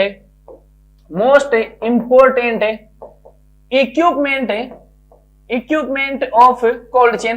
तो कोल्ड चेन का मोस्ट इंपोर्टेंट इक्विपमेंट कौन सा होता है बच्चों, आईएलआर। अगर सवाल पूछा जाए कि कोल्ड चेन के अंदर मोस्ट इंपोर्टेंट इक्विपमेंट कौन सा होता है, तो वो कौन सा होगा आपका, आईएलआर आपका यहाँ पे होता है। इसके बाद में जो चीज थी बच्चों, इसके बाद में जो चीज थी वो क्या थी, स्मॉल आईएलआर। स्मॉल आईएलआर की कैपेसिटी कितनी थी बच्चों, 140 लीटर, 140 लीटर इसकी कैपेसिटी होती है। और यहाँ पे भी स्टोरेज जो है वो सेम ही होगा, ओनली फॉर क्वांटिटी कम होती है, उसकी साइज छोटी होती है, स्टोरेज जो है वो अप टू 1 मंथ।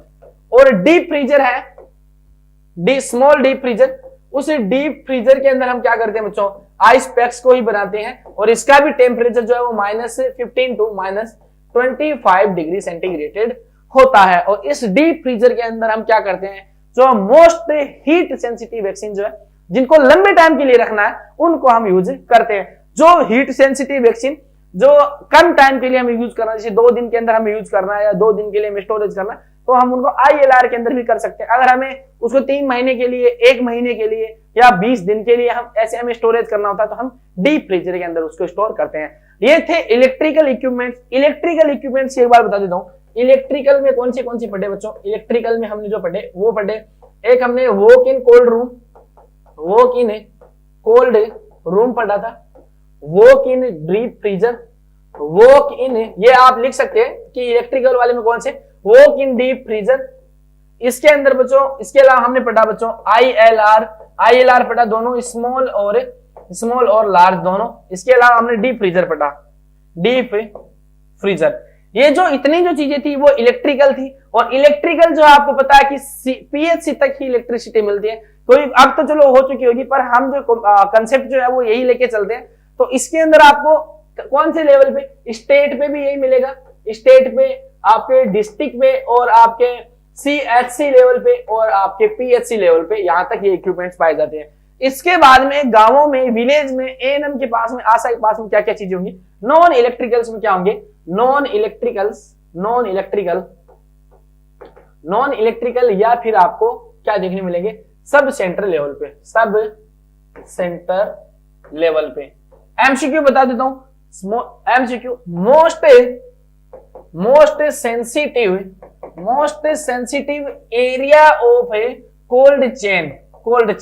2 चीजें बताऊंगा, most sensitive area of cold chain यानी सबसे ज्यादा सेंसिटिव कौन सा होता है, तो सब सेंटर जो है वो सबसे ज्यादा सेंसिटिव एरिया होता है किसका, आपके कोल्ड चेन का। इसके अलावा मैक्सिमम फेलियर रेट जो होगा, मैक्सिमम फेलियर रेट का अगर सवाल पूछा जाए कि maximum failure rate of cold chain, तो वो भी आपका कहां पे, सब सेंटर लेवल पे, जिनको आजकल HWC यानी हेल्थ एंड वेलनेस सेंटर इनको बोला जाता है। ये चीजें वहां पे यूज की जाती हैं। अब वहां पे चीजें क्या क्या यूज की जाएंगी बच्चों, चीजें क्या क्या यूज की जाएंगी, 3 चीजें यहाँ पे यूज की जाएंगी, 3 चीजें यूज की जाएंगी। और वो कौन सी, पहली जो चीज होगी बच्चों वो होगी नॉन इलेक्ट्रिकल में वैक्सीन कैरियर। क्या चीज, वैक्सीन कैरियर यूज की जाती है। और ये जो वैक्सीन कैरियर है इसके अंदर लगभग देखिए आपको जो है इसमें लोअर लिमिट तक ही रहना है, अपर लिमिट तक नहीं जाना। सवाल पूछा जाए तो 24 आवर्स ही करना है। इसके अंदर जो हम वो करते हैं वो 24 to 48 आवर तक हम क्या कर सकते हैं बच्चों, स्टोरेज इसके अंदर हो सकता है। दूसरा जो इक्विपमेंट था वो क्या था बच्चों, डे कैरियर। और ये जो डे कैरियर है इसके अंदर जो हम स्टोरेज कर सकते हैं वो भी हम 24 to 48 आवर कर सकते हैं। हालांकि वैक्सीन कैरियर के अंदर कई जगह आपको 90 आवर्स 5 डेज ये भी देखने को मिलेगा, पर मोस्ट ऑथेंटिक चीज यही है। इसके अलावा तीसरा जो देखने को मिलेगा बच्चों वो आपको क्या है, कोल्ड बॉक्स देखने को मिलता है। और कोल्ड बॉक्स का कहां पे यूज होता है, जब हम ट्रांसपोर्टेशन करते हैं व्हीकल्स के अंदर, वेन्स के अंदर, वहां पे कोल्ड बॉक्स ज्यादा यूज होते हैं। इसके अलावा चौथी जो चीज आएगी वो क्या आएगी, आपकी आइस पैक आएंगे। और आइस पैक जो है वो इसके अंदर वैक्सीन को कब तक सुरक्षित रख सकते हैं, 1 से 4 घंटे तक हम इसको सुरक्षित रख सकते हैं। ये इक्विपमेंट्स की बात थी बच्चों यहाँ पे। अब इक्विपमेंट्स के बाद में क्या आएगा बच्चों, इस इक्विपमेंट्स के बाद में क्या आएगा, अब हम देखेंगे कि हमें जो है इनका स्टोरेज करना कैसे है।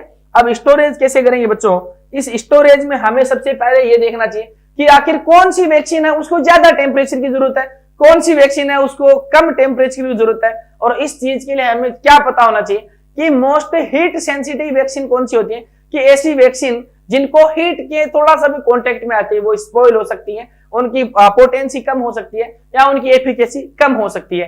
दूसरी चीज, ऐसी वैक्सीन जो फ्रीज सेंसिटिव है, यानी ऐसी वैक्सीन जिनको फ्रीज के कांटेक्ट में रख दिया, अगर वो फ्रीज हो गई तो उनको डिस्कार्ड करना पड़ सकता है या हमारा जो है वो वहां पे नुकसान हो सकता है, हमें उस चीज को फ्रीज से बचाना है। तो दो चीज का हमें पता होना चाहिए कि मोस्ट हीट सेंसिटिव कौन सी होनी चाहिए।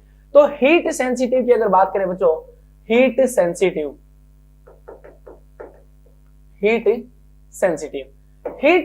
की अगर बात करेंगे तो हमें हीट सेंसिटिव से क्या मतलब निकलता है कि ये जो वैक्सीन है उनको क्या है, हीट से प्रॉब्लम रहेगी। हीट के पास में अगर ये आ गई तो यहाँ पे आपको ये चीज आपको देखने मिलेगी। और हीट के कांटेक्ट में आ गई इसका मतलब क्या बच्चों, इनको कोल्ड ही चाहिए, यानी ठंडी जगह चाहिए और ज्यादा ठंडी चाहिए। इसका मतलब क्या हुआ, हीट वैक्सीन जो है, हीट सेंसिटिव वैक्सीन जो है, आर केप्ट इन, ये सवाल पूछा जा सकता है, आर केप्ट इन।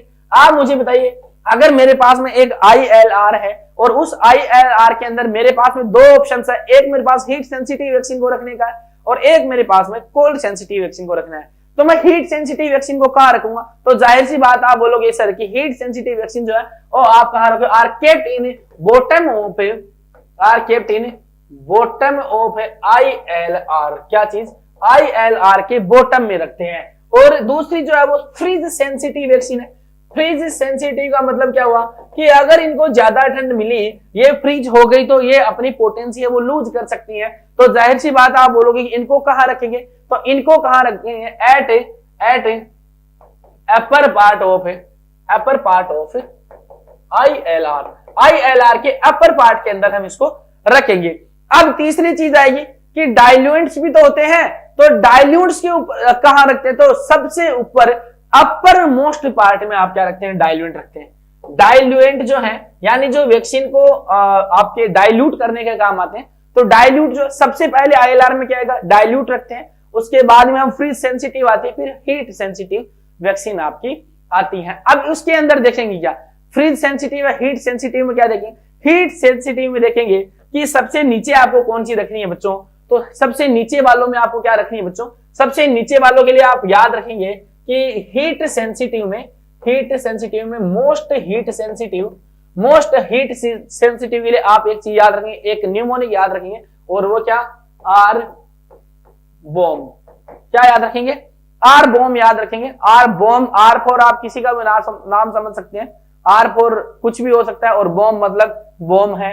तो इस आर बॉम का क्या मतलब हो बच्चों, हीट सेंसिटिव में क्या आएगी, सबसे पहले जो मोस्ट हीट सेंसिटिव जो होती है वो BCG वैक्सीन होती है। और BCG के अंदर कौन सी होती है, सिंपल BCG में नहीं, BCG देखिए कैसे आती है, BCG आती है वो कौन सी, रिकॉन्स्टिट्यूटेड BCG। आर फोर क्या होगा, रिकॉन्स्टिट्यूटेड वैक्सीन जो है BCG की, वो सबसे ज्यादा हीट सेंसिटिव होती है। उसके बाद में जो है वो OPV को आपको रखना है, और OPV के बाद में आपको जो रखना है वो M4 आप क्या रखेंगे, दोनों चीजें आएंगी, OPV, उसके बाद में जो आएगा आपको मीजल्स आपको रखना है। मिजल्स, और मिजल के साथ में जो आता है वो रूबेला भी जो है वो इसके साथ में, यानी MR की जो वैक्सीन होगी, सबसे इंपॉर्टेंट जो 3 चीजें जो ऊपर वाली है, उन ऊपर वाले 3 चीजों के अंदर आपको ये चीज आपको रखना है। उसके बाद में फ्रिज सेंसिटिव में कैसे आएंगे, फ्रिज सेंसिटिव के बारे में देखेंगे। तो फ्रिज सेंसिटिव में आपको एक चीज बताऊंगा, और वो कौन सी आएगी आपको, टी सीरीज वैक्सीन के बारे में। टी सीरीज वैक्सीन कौन सी आएगी, देखिए ये हीट सेंसिटिव थी, दूसरी जो हम पढ़ेंगे वो आएगी फ्रिज सेंसिटिव, फ्रिज सेंसिटिव। और इस फ्रिज सेंसिटिव में कैसे याद रखेंगे, सबसे पहले पहला एमसीक्यू तो ये आएगा, मोस्ट फ्रीज सेंसिटिव कौन सी, एक चीज आपको याद रखनी जरूरी है, और वो कौन सी थी, most freeze sensitive, most freeze sensitive. और मोस्ट फ्रीज सेंसिटिव वैक्सीन जो है वो कौन सी आपकी, हेपेटाइटिस बी, हेपेटाइटिस बी जो है आपकी मोस्ट फ्रीज सेंसिटिव वैक्सीन है, और इसको आपको याद ही रखना है हमेशा। और अगर ये मोस्ट फ्रीज सेंसिटिव वैक्सीन है तो हम इसको कहां रखेंगे, तो जाहिर सी बात है सर, अगर मेरे पास ILR होगा तो हेपेटाइटिस बी को अगर मुझे रखना हुआ तो मैं कहां रखूंगा, अपर पार्ट में रखेंगे। तो डायलेंट के नीचे जिस चीज को रखेंगे वो हम किसको रखेंगे बच्चों, हेपेटाइटिस बी को रखेंगे। इसके अलावा हीट फ्रीज सेंसिटिव वैक्सीन जो है वो T series, all T series vaccine, all T series. और टी सीरीज का मतलब क्या हो बच्चों, ऐसी वैक्सीन जिनके लेटर के अंदर टी आपका यहाँ पे आपको देखने को मिलेगा। और इसके अंदर कौन सी हेपेटाइटिस आ गई, हेपेटाइटिस टी आ गया बच्चों। डीपीटी की जो वैक्सीन है वो फ्रीज सेंसिटिव है बच्चों। इसके अलावा टीटी की जो वैक्सीन है बच्चों वो आपकी हीट फ्रीज सेंसिटिव है। इसके अलावा बच्चों पेंटावेलेंट जो वैक्सीन है,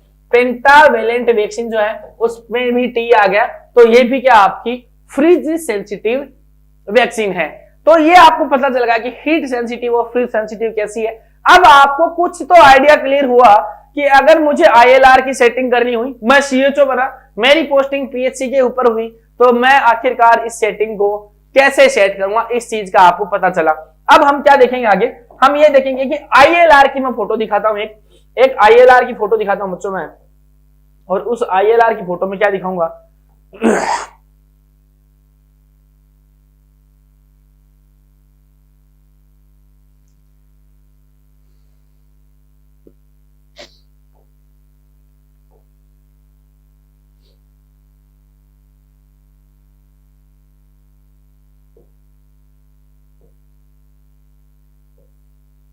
ओके, यहां से मैं दिखाता हूं आपको, यहां से मैं दिखाता हूं आपको, और यहां से क्या दिखाऊंगा कि अगर आपको ये चीज दिख रही है तो काफी अच्छी चीज है, नहीं दिख रही तो कोई बात नहीं। देखिए मोस्ट सेंसिटिव है, अगर आप हीट सेंसिटिव देखेंगे तो हीट सेंसिटिव में ये BCG है, और ये कौन सी है बच्चों, रिकॉन्स्टिट्यूटेड BCG है। चिकन पॉक्स MMR, ये हालांकि थोड़ा पुराना चार्ट हो सकता है, पर मैंने आपको अपडेटेड चीजें बताई थी, इस तरीके का ये आएगा। अब देखिए इक्विपमेंट जो मैं दिखाने वाला था वो देखिए, पहली बात तो एक चीज याद रखेंगे, अगर CHO के एग्जाम है और वहां पे आपको क्या देखने मिल सकता है कि डेमोग्राफिक डाटा जो है या जो आंकड़े हैं वो आपको पूछे जाने की प्रबल संभावना है। अगर आंकड़ों की बात करेंगे एक बार, अगर हम डाटाज की बात करेंगे, नंबर्स की बात करेंगे, तो अगर आप लिखना चाहें तो लिख सकते हैं, काम में आ भी सकता है, नहीं भी है। पर एक एडिशनल न्यूज में बता देता हूं आपको, number of vaccine store in India, India के अंदर वैक्सीन स्टोर कितने हैं, तो GMS यानी गवर्नमेंट मेडिकल स्टोर जो है वो कितने आपके 4 है। और ये कहां का, आपके बेंगलुरु में, एक आपके कोलकाता में, एक आपका करनाल के अंदर है, और एक आई थिंक मुंबई के अंदर है, ऐसे आपका ये है। उसके अलावा स्टेट वैक्सीन स्टोर इंडिया में कितने हैं, 35 स्टेट वैक्सीन स्टोर है। उसके बाद में रीजनल वैक्सीन स्टोर कितने हैं, 20 रीजनल वैक्सीन स्टोर है। डिविजनल वैक्सीन स्टोर यानी डिस्ट्रिक्ट हॉस्पिटल ये हो सकते हैं, सॉरी उसके डिवीजन वाले जिसके अंदर डिस्ट्रिक्ट हॉस्पिटल में उसके द्वारा सप्लाई होगी, 96 है। डिस्ट्रिक्ट वैक्सीन जो है वो कितनी है, डिस्ट्रिक्ट लेवल पे स्टोर जो वो 626 स्टोर है। और CHC और PHC के लेवल पे कितने स्टोर है, तो वो आपके 26,439 स्टोर आपके हैं। आप चाहें तो इस चीज का स्क्रीनशॉट ले सकते हैं, और नहीं चाहें तो भी आपकी कोई दिक्कत नहीं, क्योंकि जरूरी नहीं है सवाल पूछा जाए, ये बस आइडिया है कि इतना देखा जाएगा। और ये स्टोर है किस टाइप से देखे जाएंगे बच्चों, आप ऐसे मान लीजिए कि कितनी CHC है इंडिया में, कितनी PHC है, कितने डिस्ट्रिक्ट हॉस्पिटल है, उस हिसाब से भी आप थोड़ा आइडिया आप वहां पे लगा सकते हैं। अब आगे बात करते हैं, आगे हम जो मेन बात करने वाले थे वो हम बात करने वाले थे कि ये आपका मैंने बताया था, ये क्या आपका बच्चों वॉक इन कोल्ड रूम है। ये गेट आपको दिख रहा है, यहाँ पे अंदर रेक लगी हुई है, इसके अंदर वैक्सीन आपकी रहती हैं। तो इस तरीके से ये आपका बनाया हुआ है, ये आपका बनाया हुआ है, ये आपका वॉक इन कोल्ड रूम है। अब हम जो बात कर रहे थे वो ये सबसे इंपॉर्टेंट जो बात कर रहे थे वो हम बात ये कर रहे थे बच्चों कि ये जो चीज दिख रही है ये आपकी क्या है बच्चों, ये आपकी है ILR यानी आइस लाइन रेफ्रिजरेटर है। और ये जो आइस लाइन रेफ्रिजरेटर है इसके अंदर क्या करते हैं बच्चों, हम 2 टाइम्स टेम्परेचर को चेक करते हैं बच्चों, टेम्परेचर चेक करते हैं 2 times a day, 2 times a day. और किसके द्वारा, मेडिकल ऑफिसर जो है वो इसी टेम्परेचर को मॉनिटर करेगा। और इस टेम्परेचर को मॉनिटर करने के लिए हम क्या चीज यूज करते हैं, क्या चीज हमें किस चीज से हमें यूज करना है, तो हम यह करते हैं डायल थर्मोमीटर से। किससे बच्चों, डायल थर्मोमीटर, डायल थर्मोमीटर से एक दिन में 2 बार हमें टेम्परेचर को चेक करना है। और ये जो टेम्परेचर जो चेक करते हैं वो उसके बाद में हम क्या करते हैं बच्चों, उसमें हम ये देखेंगे कि जो डायल थर्मोमीटर है, अच्छा एक चीज और मैं बता देता हूं, वो ये थी कि डाइल्यूएंट जो हम यूज कर रहे हैं, डाइल्यूएंट जो यूज कर रहे हैं वो हमें क्या करने बच्चों, डाइल्यूएंट्स और वैक्सीन जो है इन दोनों का टेम्परेचर सेम होना चाहिए। तो जैसे ही हमें किसी वैक्सीन को रिकॉन्स्टिट्यूट करना है, उस वैक्सीन को रिकॉन्स्टिट्यूट करने से पहले 24 आवर से पहले हमें क्या करना है, जो डाइल्यूएंट हम यूज कर रहे हैं उस डाइल्यूएंट को और वैक्सीन को दोनों को सेम टेम्परेचर पे लेके आना है।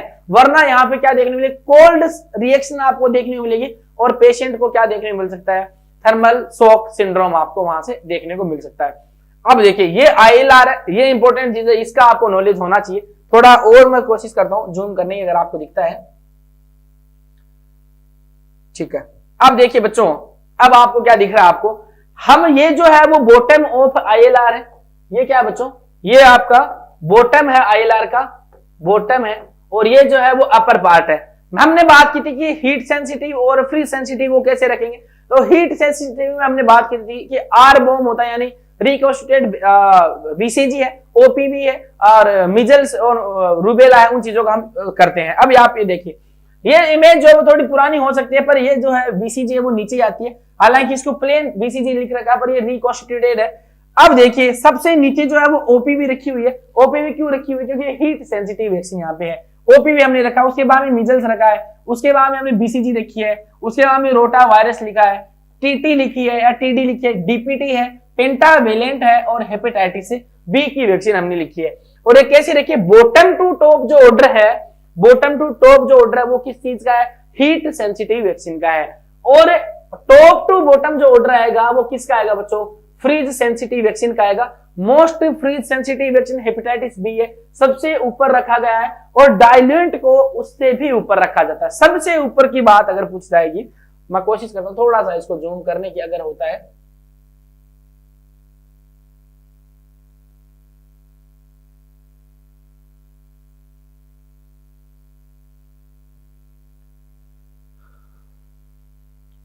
तो ये बात थी। और हेपेटाइटिस बी सबसे ज्यादा हीट सेंसिटिव जो है वो कौन सी होगी आपकी, नीचे वालों में। और ऊपर से जो है वो फ्री सेंसिटिव में, फ्री सेंसिटिव में हेपेटाइटिस बी आई है। उसके बाद में T सीरीज मैंने बताई थी, देख लीजिए सारी चीजें सही हो रही है।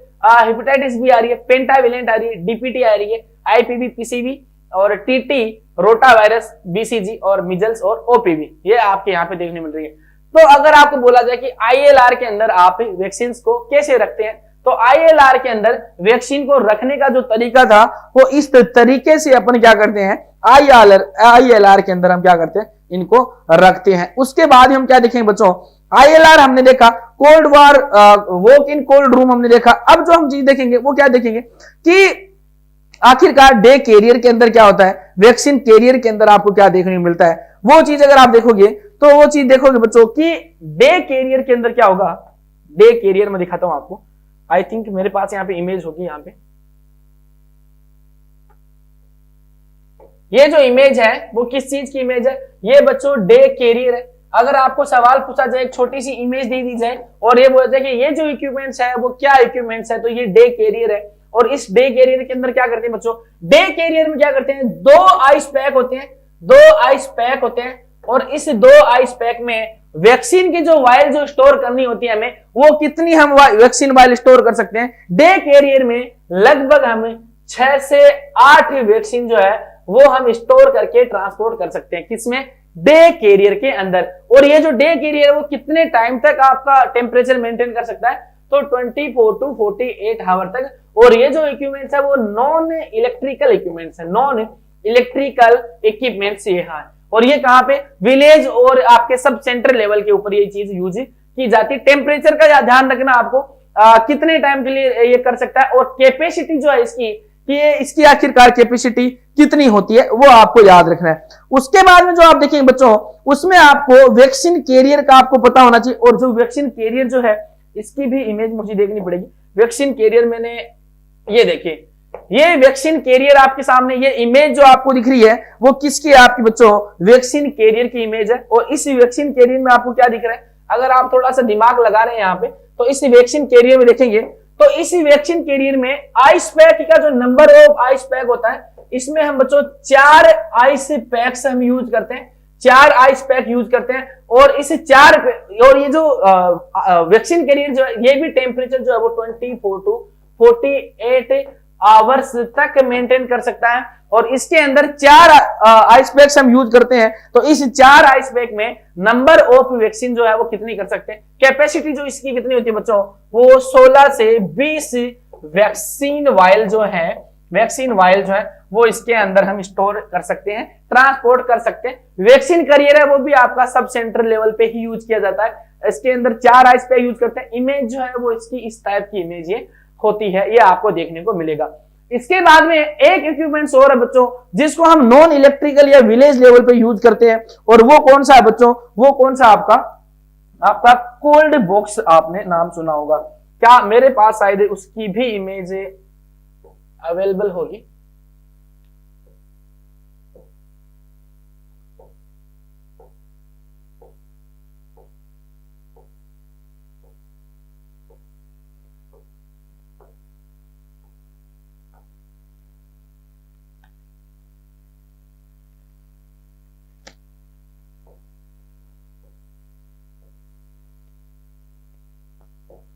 कोल्ड बॉक्स की इमेज मेरे पास नहीं है, तो कोल्ड बॉक्स के बारे में बता देता हूं बच्चों। कोल्ड बॉक्स जो है बच्चों, कोल्ड बॉक्स जो है, इस कोल्ड बॉक्स का किस चीज के लिए इस्तेमाल करते हैं बच्चों, इसके अंदर जो हम स्टोर करते हैं बच्चों इस कोल्ड बॉक्स में आइस पैक्स को। आइस पैक्स जो है इनको स्टोर करने के लिए काम आता है। और इस आइस पैक को स्टोर करने के कैसे काम आता है कि यहाँ पे, ताकि आइस पैक अगर हम इसके अंदर स्टोर करेंगे तो इसके अंदर आपको क्या देखने को मिलेगा बच्चों, कि वैक्सीन जो है वो उस आइस पैक्स के अंदर हम क्या करेंगे, वैक्सीन को रख सकते हैं। यहाँ पे जो कैपेसिटी होती है वो कोल्ड बॉक्स में 4 से 36 आइस पैक को हम स्टोर कर सकते हैं। और इस जो 36 जो है इसकी जो कैपेसिटी थी वो लगभग 0.9 लीटर की हम यूज करते हैं। बट बच्चों देखिए जो कोल्ड बॉक्स है इसकी कैपेसिटी अलग अलग होती है, तो कैपेसिटी का आपको रिलायबल नहीं रहना। आपको 2 चीजें याद रखनी है, इसके अंदर आइस पैक जो वो 4 से 36 आइस पैक्स हम रख सकते हैं। और इस आइस पैक्स को कितने टाइम के लिए रख सकते हैं, इंपॉर्टेंट चीज है, यहां से सवाल पूछा जा सकता है। आइस कोल्ड बॉक्स का जो टेम्परेचर जो है वो कितने टाइम्स के लिए, टेम्परेचर और कितने टाइम के लिए मेंटेन रह सकता है, तो उसमें 48 टू 96 आवर तक हम इसको कर सकते हैं। क्या कर सकते हैं, 48 टू 96 आवर तक इसके अंदर कोल्ड बॉक्स में आइस पैक जो है वो सेफ्टी से रह सकते हैं। इसके बाद में बच्चों एक चीज थी, वो चीज क्या थी कि इसके अलावा आइस पैक था, आइस पैक जो है, इस आइस पैक्स में आपके पास क्या होगा, 2 डेडिकेटेड होल आपको देखने को मिलते हैं इस आइस पैक में। ऐसा इतना छोटा इक्विपमेंट आपने देखा होगा जिसको मोस्टली ट्रॉमा सेंटर्स में ऐसे यूज करते हैं, टीटी वगैरह वैक्सीन, क्योंकि वहां पे क्या होते हैं, लोग आते रहते हैं, पेशेंट्स आते रहते हैं, तो वहां ज्यादा इंपॉर्टेंट होता है। आइस पैक्स आपने देखा होगा, और आइस पैक्स की जो इमेज होती है वो लगभग इस टाइप की सी इमेज होती है बच्चों, आपने देखा होगा। यहाँ पे एक होल होता है और एक यहाँ पे होल आपको देखने को मिलता है। यहाँ पे एक आपको लाइन देखने को मिलती है जिसको क्या बोलते हैं, इस लाइन के अंदर क्या करते हैं, हमें इस लाइन को इसलिए बनाया जाता है ताकि हमें पता रहे कि कितना फिल आइस पैक को करना है। तो फिल अप टू मार्किंग, और फिल किस चीज से करना होता है इसको बच्चों नॉर्मल वाटर होता है। इसके अंदर सवाल पूछा जाता है कि क्या मैं आइस पैक के अंदर सोल्ट को ऐड करते हैं, तो इसके अंदर सोल्ट को ऐड नहीं करना है, किसी भी टाइप का सोल्ट इसमें ऐड नहीं होता, सिंपल वाटर ऐड होता है। इसके अंदर 2 वैक्सीन अपन स्टोर कर सकते हैं, और इसका टाइम जो होता है ये इंपॉर्टेंट चीज है, आइस पैक को कितने टाइम तक जो है वो टेम्परेचर जो है वो मेंटेन कर सकता है, तो 1 to 4 आवर तक हम इसके अंदर क्या कर सकते हैं, टेम्परेचर जो है वो मेंटेन कर सकते हैं।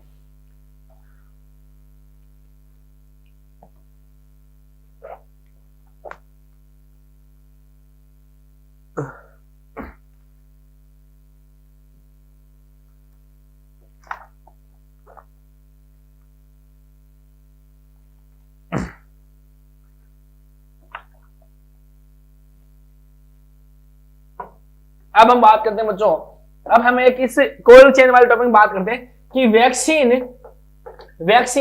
Given to elderly peoples. Elderly peoples को कौन सी वैक्सीन दी जाती है? इम्यूनाइजेशन में हमने बच्चों के अंदर तो देते ही है, नियोनेट्स में, टोडलर्स में तो हम देते हैं, एल्डरली में भी दी जाती है। और एल्डरली में क्या दी जाती है बच्चों? अपन एक तो सबसे पहले पढ़ा था इन्फ्लुएंजा की वैक्सीन। इन्फ्लुएंजा जो है वो हमें हर साल देनी होती है, इस साल हर साल में एक बार देनी होती है। एमसीक्यू यहां से पूछा जा सकता है कि इन्फ्लुएंजा की जो वैक्सीन है वो साल में कितनी बार लगाते हैं, कितने साल से लगाते हैं, सवाल पूछा जा सकता है।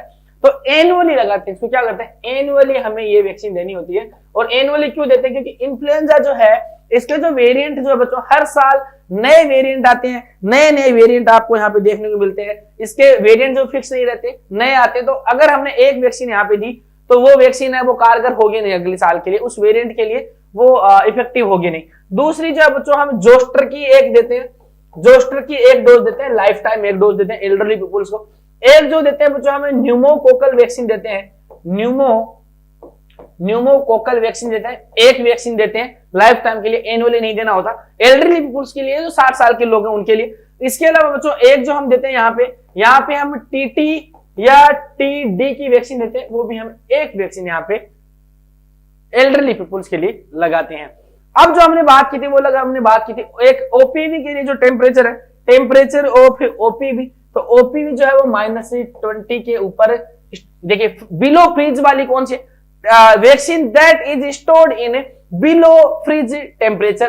तो बिलो फ्रीज टेम्परेचर जो है ये वहां पे कौन सी वैक्सीन जो हमें स्टोर करनी होती है। तो 3 वैक्सीन जो है बच्चों, 3 वैक्सीन है और वो कौन सी आपकी ओपीवी मिजल्स और येलो फीवर। ये तीनों वैक्सीन है जो आप यहाँ पे क्या करते हैं, इन तीनों को क्या करते हैं, बिलो फ्रिज टेम्परेचर आप यूज करते हैं, फ्रिज टेम्परेचर आप यूज करते हैं। ये कोल्ड चेन थी कि कोल्ड चेन में आखिरकार क्या क्या चीजें होती है, कौन से इक्विपमेंट्स होते हैं, कितने टाइम के लिए वो स्टोर कर सकते हैं। सीएचओ के एग्जाम में बहुत इंपॉर्टेंट है। अब हम सबसे इंपॉर्टेंट चीज पढ़ने वाले हैं, और सबसे इंपॉर्टेंट चीज जो पढ़ने वाले हैं वो हम पढ़ेंगे बच्चों कि ओपन वाइल पॉलिसी क्या होती है। क्या पढ़ेंगे बच्चों? Open while policy. क्या पढ़ने वाले? Open while policy. और ये ओपन वाइल पॉलिसी है वो किस चीज के लिए हम करते हैं बच्चों? हम इसलिए ओपन वाइल पॉलिसी का यूज करते हैं कि जो वाइल वैक्सीन की हम यूज कर रहे हैं, क्या हम उस वैक्सीन को स्टोर कर सकते हैं? हम उस वैक्सीन को अगर हमने एक बार ओपन कर ली तो कितने टाइम के लिए हम उसको यूज कर सकते हैं? क्या हम उसका स्टोरेज कर सकते हैं? कितने हावर्स के लिए, कितने दिन के लिए?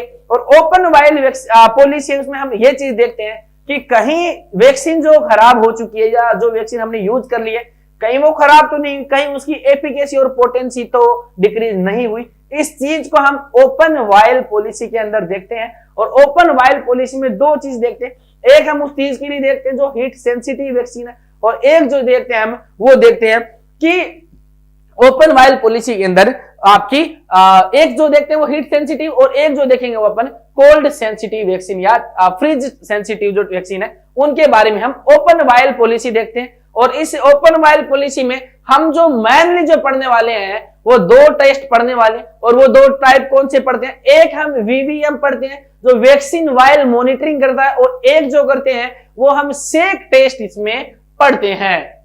तो ओपन वाइल पॉलिसी जो है वो इस चीज के लिए बनाई गई कि ओपन वाइल पॉलिसी का यूज करके हम इस चीज का पता कर सके कि आखिरकार जो वैक्सीन जो हम यूज कर रहे हैं जिस एक्चुअल रेसिपिएंट के लिए, वो एक्चुअल में पोटेंट और इफेक्टिव वैक्सीन जो है वो आखिरकार रिसीव कर रहा है या नहीं कर रहा है। इस वजह से ओपन वाइल पॉलिसी बनाई गई और पॉलिसी सेट की गई कि हम किस लेवल तक एक वैक्सीन जो है जो ओपन कर ली गई है, जिसको हमने एक बार ओपन कर लिया है, तो वो हम यूज करेंगे या नहीं करेंगे।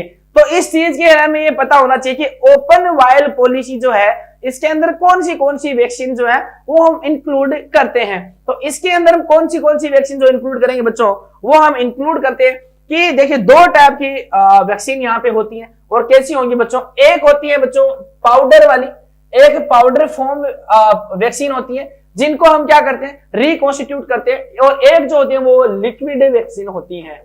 लिक्विड वैक्सीन और पाउडर फॉर्म, जो पाउडर फॉर्म वैक्सीन है इसको हम ऐसे तो है नहीं कि सीधा पाउडर इंजेक्ट कर देते हैं, पाउडर हम इंजेक्ट कर नहीं सकते, तो हमें एक डाइल्यूएंट की इसके अंदर जरूरत होती है, और वो जो डाइल्यूएंट है वो उसके अंदर डालने के बाद में हम उसको मिक्स करते हैं, उसके बाद में वो लिक्विड टाइप की बनती है। तो उसको क्या बोलते हैं हम बच्चों, उसको क्या बोलते हैं, रिकॉन्स्टिट्यूटेड या इसको क्या बोलते हैं बच्चों, लिपोलाइज्ड। आपने पढ़ा होगा लिपोलाइज्ड वैक्सीन, आपने पढ़ा होगा, या लिपोलाइज्ड कुछ इंजेक्शंस आपने पढ़े होंगे। तो दो चीजें होती है, एक पाउडर फॉर्म में हो सकता है जिसको हम उसके बाद में रिकॉन्स्टिट्यूट करते हैं या डाइल्यूटेड करते हैं या इसी को हम लिपोलाइज बोलते हैं, और एक जो होती है वो लिक्विड वैक्सीन होती हैं।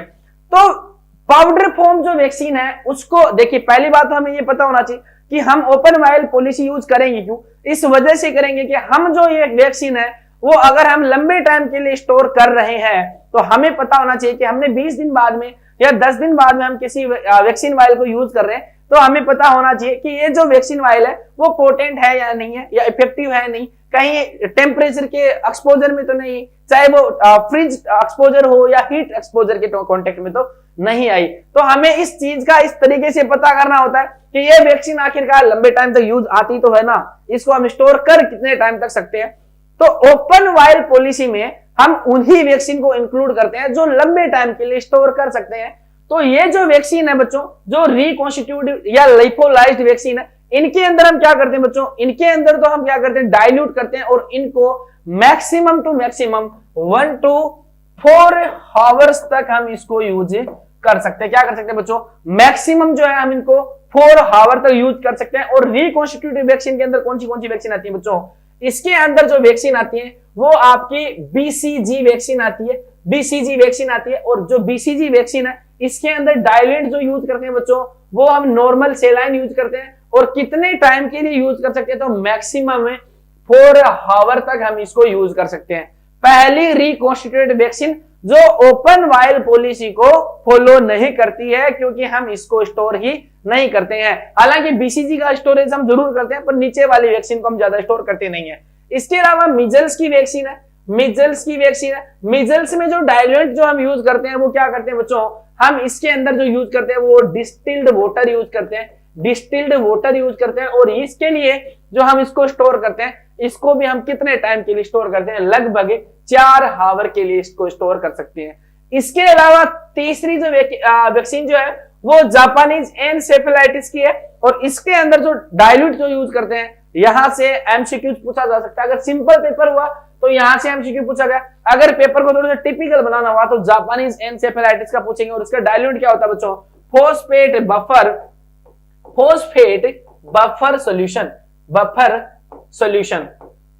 बफर सॉल्यूशन इसके अंदर यूज करते हैं एज डाइल्यूएंट या इसको रिकॉन्स्टिट्यूट करने के लिए। और इसको जो स्टोर कर सकते हैं वो मैक्सिमम 2 आवर तक स्टोर कर सकते हैं। ये इंपॉर्टेंट चीज है, यहां से सवाल पूछा जा सकता है। इसके बाद में एक आती है आपकी येलो फीवर की वैक्सीन आएगी। और येलो फीवर वैक्सीन के अंदर डाइल्यूएंट जो हम यूज करते हैं, जिसको हम उसको मिक्स करने के लिए वो हम क्या करते हैं बच्चों, फिजियोलॉजिकल कोल्ड सेलाइन का हम यूज करते हैं एज एक डाइल्यूएंट। और इसको स्टोरेज कितना टाइम कर सकते हैं बच्चों, 30 मिनट तक या आधा घंटे के लिए। तो सबसे कम टाइम किसका है जिसको हम यूज कर सकते हैं, येलो फीवर जो है इसको सबसे कम टाइम, यानी हमें इमीडिएट आफ्टर रिकॉन्स्टिट्यूट यूज करनी है 30 मिनट के लिए। और अगर उसके बाद में जापानीज एनसेफेलाइटिस का पूछे 2 घंटे तक हम यूज कर सकते हैं। और बीसीजी और मिजल्स वैक्सीन जो है इनको हम 4 घंटे के लिए हम यूज कर सकते हैं। तो इनको तो हम स्टोर कर ही नहीं सकते, तो इनके लिए जो है हम ओपन वायल पॉलिसी जो है हम यूज में नहीं लाते हैं, क्योंकि हम इसको स्टोर करते ही नहीं है, इसको हम डिस्कार्ड कर देते हैं। उसके बाद में क्या होगा बच्चों, हम आगे जो देखते हैं वो ये देखते हैं कि लिक्विड वैक्सीन जो है, और लिक्विड वैक्सीन के अंदर क्या क्या आता है बच्चों, लिक्विड वैक्सीन के अंदर क्या क्या आता है, लिक्विड वैक्सीन को हम जो स्टोर कर सकते हैं वो 28 डेज तक हम क्या कर सकते हैं, स्टोर हम कर सकते हैं। और ये जो हम स्टोर कर रहे हैं इसके अंदर क्या क्या है बच्चों, इस लिक्विड वैक्सीन में सारे की सारी टी सीरीज का मतलब क्या, जिनके लेटर में टी आ रहा है, चाहे अब वो कौन सी होती है बच्चों, आपकी डीपीटी, हेपेटाइटिस, हिपेटाइटिस, इसके अलावा बच्चों टीडी और टीटी, इसके अलावा पेंटावेलेंट और इसके अलावा जितने भी टी अक्षर जिसमें आता है वो वैक्सीन, इसके अलावा प्लस इसके अलावा पीआईओ यानी टी सीरीज वैक्सीन को पीओ और पीओ यानी इसके अंदर कौन सी आती है बच्चों, पीसीवी न्यूमोकोकल कॉन्जुगेटेड वैक्सीन और आईपीवी इसके अंदर आती है। और इसके अलावा बच्चों ओपीवी के लिए हमें वैक्सीन वायल मॉनिटरिंग यहां पे करते हैं। तो लिक्विड के लिए हम यूज करेंगे क्या चीज, ओपन वायल पॉलिसी। और अब ओपन वायल पॉलिसी के अंदर हम दो चीजें देखते हैं बच्चों कि हीट सेंसिटिव क्या है और आपकी फ्रीज सेंसिटिव क्या है। तो हीट सेंसिटिव और फ्रीज सेंसिटिव दोनों के लिए हम अलग अलग चीजें यूज करते हैं। अगर हमें देखिए हम क्या करेंगे बच्चों, एक हो गया आपकी फ्रीज सेंसिटिव और फ्रीज सेंसिटिव का मतलब क्या हुआ कि ऐसी वैक्सीन जो फ्रीज सेंसिटिव है और अगर वो एक्सेसिव टेम्परेचर के एक्सपोजर में आएंगे, एक्सेसिव फ्रिज टेम्परेचर के एक्सपोजर में आएंगे, तो हमें उसका पता करना है कि आखिरकार इन वैक्सीन को हम यूज कर सकते हैं या नहीं कर सकते। और इसको यूज करने के लिए हम एक टेस्ट करते हैं या एक छोटी सी जांच करते हैं और उसका नाम क्या बच्चों, सेक टेस्ट। क्या करते हैं बच्चों, सेक टेस्ट हम करते हैं। और यहां से एमसीक्यू बन सकता है 100% कि फ्रीज सेंसिटिव वैक्सीन है उनकी अगर हमें ओपन वायल पॉलिसी के बारे में पता करना है तो हम कौन सा टेस्ट करते हैं, या सेक टेस्ट है वो किसके लिए करते हैं, तो हम पोटेंसी और एफिकेसी बरकरार है या नहीं वैक्सीन की, उसको देखने के लिए फ्रीज सेंसिटिव वैक्सीन के लिए सेक टेस्ट यूज करते हैं। वहीं अगर हीट सेंसिटिव वैक्सीन है तो हीट सेंसिटिव वैक्सीन को ओपन वायल पॉलिसी के अंदर सबका प्यारा दुलारा, सबका आत्मीय और सबसे पॉपुलर चीज हम क्या यूज करते हैं बच्चों, वीवीएम, वैक्सीन वायल मॉनिटरिंग। आपको इस चीज का पता चल गया कि ओपन वायल पॉलिसी में कौन सी चीजों को हम देखते हैं। तो हमने देख लिया कि पाउडर वाली देखेंगे नहीं, हम देखेंगे लिक्विड वाली जिसको 28 दिन तक हम स्टोरेज कर सकते हैं और 28 दिन तक जिनको स्टोर कर सकते हैं, एक बार ओपन करने के बाद में वो या तो हीट सेंसिटिव होंगी या फ्रीज सेंसिटिव होंगी। तो उन दोनों के लिए अलग अलग टेस्ट करते हैं। हीट सेंसिटिव के लिए जो टेस्ट करते हैं वो क्या करते हैं, वैक्सीन वायल मॉनिटरिंग करते हैं। और ये वैक्सीन वायल मॉनिटरिंग हम क्या देखते हैं बच्चों, हम देखते हैं कि वैक्सीन की जो वायल है कहीं वो आपकी एक्सेसिव हीट के एक्सपोजर में तो नहीं आई। अगर वो एक्सेसिव हीट के एक्सपोजर में आई तो हम उसको यूज नहीं करते हैं। और जब हम वीवीएम करेंगे तो हमें क्या क्या चीज देखने को मिलेगी वो चीज हम देखेंगे। अब जब हम वीवीएम करेंगे बच्चों तो वीवीएम में हम क्या देखेंगे, मेरे पास एक इमेज थी, उस इमेज को चलो वो मैं इमेज नहीं लेके आया, चलिए हम बात करते हैं वीवीएम के बारे में। और वीवीएम जब हम करेंगे बच्चों तो वीवीएम में हम देखेंगे कि वीवीएम के अंदर आपका एक कलर कोडिंग लेबल होता है और उस कलर कोडिंग लेबल के अंदर हम क्या देखते हैं बच्चों, उसके अंदर हम देखते हैं दो चीजें, एक देखते हैं पेरीफेरल सर्कल देखते हैं और इंटरनल स्क्वायर हम देखते हैं। दो चीजों का हमें यहाँ पे देखना है वैक्सीन वायल मॉनिटरिंग के अंदर। और इस वैक्सीन वायल मॉनिटरिंग में हम क्या देखेंगे बच्चों, इस वैक्सीन वायल मॉनिटरिंग में क्या देखेंगे कि ये जो है वो किस चीज के लिए, कि वो हीट एक्सपोजर कितना हुआ है, इसमें हम क्या देखेंगे, अगर इंटरनल स्क्वायर है वो ब्राइटर है आपके पेरीफेरल से, हम उसको यूज कर सकते हैं। अगर इंटरनल स्क्वायर जो है वो पेरीफेरल सर्कल जो है या आउटर सर्कल जो है उससे थोड़ा सा कलर चेंज हुआ है पर वो अभी भी लाइटर दिखता है तो हम उसको यूज कर सकते हैं। अगर इंटरनल स्क्वायर और आपके इंटरनल स्क्वायर और आउटर जो सर्कल है उसके बीच में डिफरेंस नहीं कर पा रहे हैं, वो मिक्स हो चुका है, उस कंडीशन में हमें यूज नहीं करना। 100% एमसीक्यू अगर आता है कम्युनिटी से 100% एमसीक्यू यहां से पूछा जाता है, सीएचओ के एग्जाम में वीवीएम से सवाल पक्का पूछा जाता है। और तो यहां पे आपको यूज नहीं करनी है। अगर इंटरनल स्क्वायर है वो डार्कर देन आउटर सर्कल है, तो वहां पे हमें यूज नहीं करना है। 4 कंडीशंस अपने पास में है।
ओके, थोड़ा सा टेक्निकल इश्यू की वजह से मुझे गैप लेना पड़ा।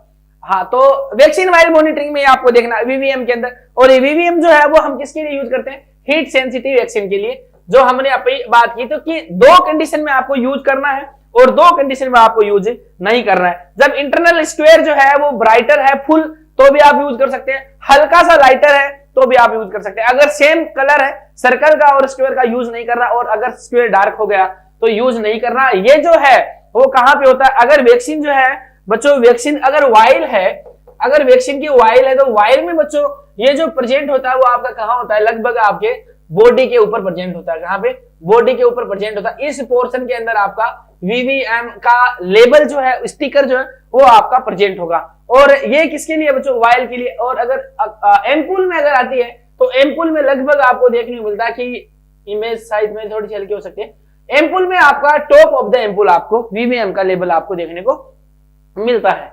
उसके बाद में देखिए बच्चों, ये वीवीएम के बारे में था कि वीवीएम में आपको आखिरकार कैसे पहचान करनी। सवाल जो आता है वो इसी से आता है कि आप वैक्सीन वाइल मॉनिटरिंग कर रहे हैं और एक आपके पास में वैक्सीन है, और उस वैक्सीन के लिए आप ये देख रहे हैं कि उस वैक्सीन का जो वीवीएम का जो लेबल है वो आपको ये दिखा रहा है कि इंटरनल स्क्वायर जो है वो darker then peripheral circle.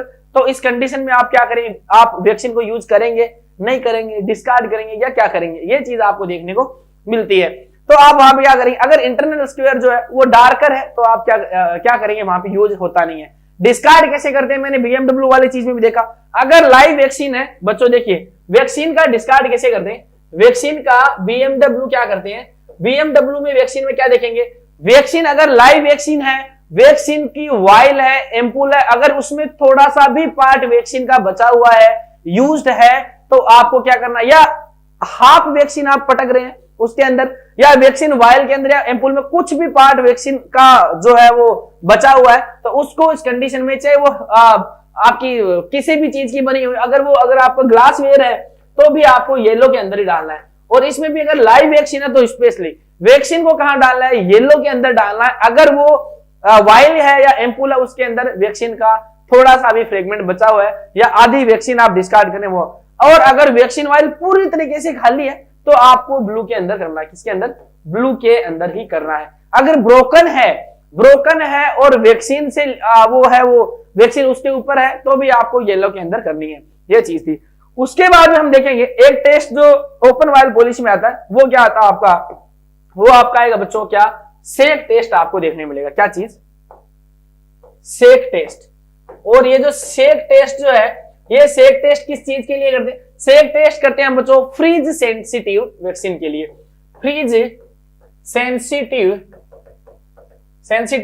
Vaccine, freeze sensitive vaccine के लिए करते हैं। और ये जो वैक्सीन है इसके अंदर हम क्या करते हैं बच्चों कि जैसे हम यूज करेंगे, यूज करने से पहले वैक्सीन वाइल को निकाल के लाएंगे फ्रीजर से, और उससे फ्रीजर से निकालने के बाद में हम उसको सेक करते हैं। वो आपने देखा होगा कि जितने भी जो आते हैं, जो लिक्विड जो ड्रग्स आते हैं उन पे लिखा होता है कि सेक वेल बिफोर यूज। तो हम वैक्सीन वाइल को क्या करेंगे बच्चों, सेक करेंगे अच्छे से। सेक करने के बाद में हम एक तो उसको इमीडिएट आफ्टर सेक देखेंगे, और एक जो हम देखेंगे उसको 30 मिनट आफ्टर सेक। एक बार हमने सेक किया, हम देखेंगे अगर वो सही है यूज करेंगे। अगर आपको उसके अंदर कुछ कॉन्ट्रारी लग रहा है, आप उसको 30 मिनट के लिए रखेंगे। आफ्टर 30 मिनट आप देखेंगे तो क्या रिजल्ट आता है। अगर इनमें से कोई रिजल्ट आता है बच्चों, अगर इनमें से रिजल्ट आता है कोई, और रिजल्ट कौन सा,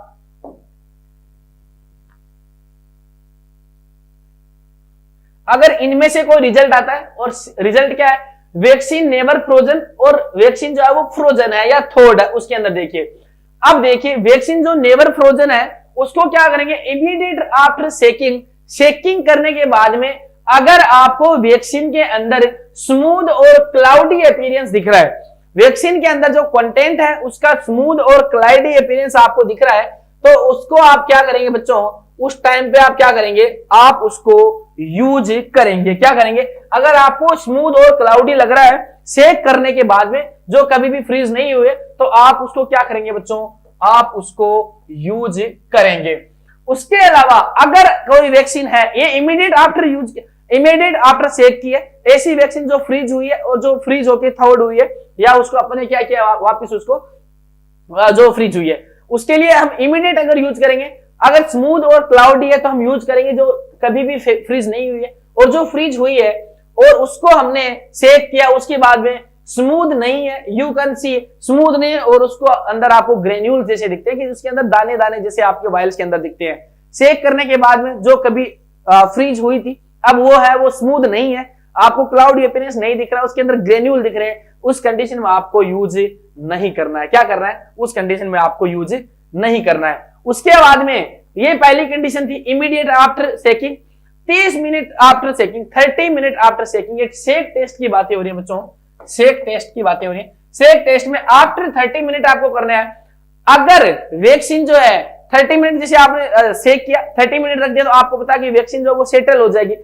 30 मिनट के बाद हम देखते हैं कि वैक्सीन जो है क्लियर है और कोई भी सेडिमेंट नहीं है, यानी उसके जो बॉटम में कोई भी सेडिमेंट आपको नहीं दिख रहा है, तो उस कंडीशन में आप क्या करेंगे?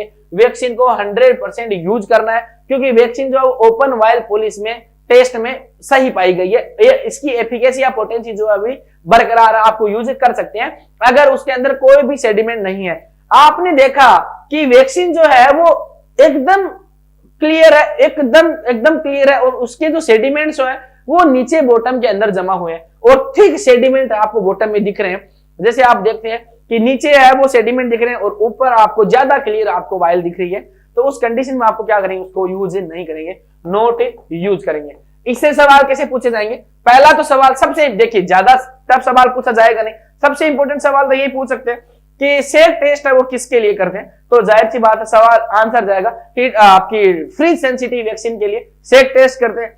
सवाल मैक्सिमम प्रोबेबिलिटी इधर की है। अगर ज्यादा सवाल पूछा तो आपसे ये पूछ सकते हैं कि आप सेक टेस्ट कर रहे हैं फ्रीज सेंसिटिव वैक्सीन के लिए, आपने देखा 30 मिनट के बाद में आपने देखा कि बॉटम के अंदर सेडिमेंट जमे हुए हैं, तो अब आप उस कंडीशन में क्या करेंगे? तो आपका आंसर होना चाहिए कि सर हम इसको यूज नहीं करेंगे। नमस्कार, ये क्लास थी किस चीज के ऊपर? हमने कोविड-19 वैक्सीन को देखा और एचपीवी वैक्सीन को देखा, जो एक टिपिकल टॉपिक था, जो टॉपिक था उसको हमने इजी करने की कोशिश करी। उसके बाद हमने कोल्ड चेन देखा और ओपन वायल पॉलिसी हमने देखा। ये आज की क्लास का सारांश था।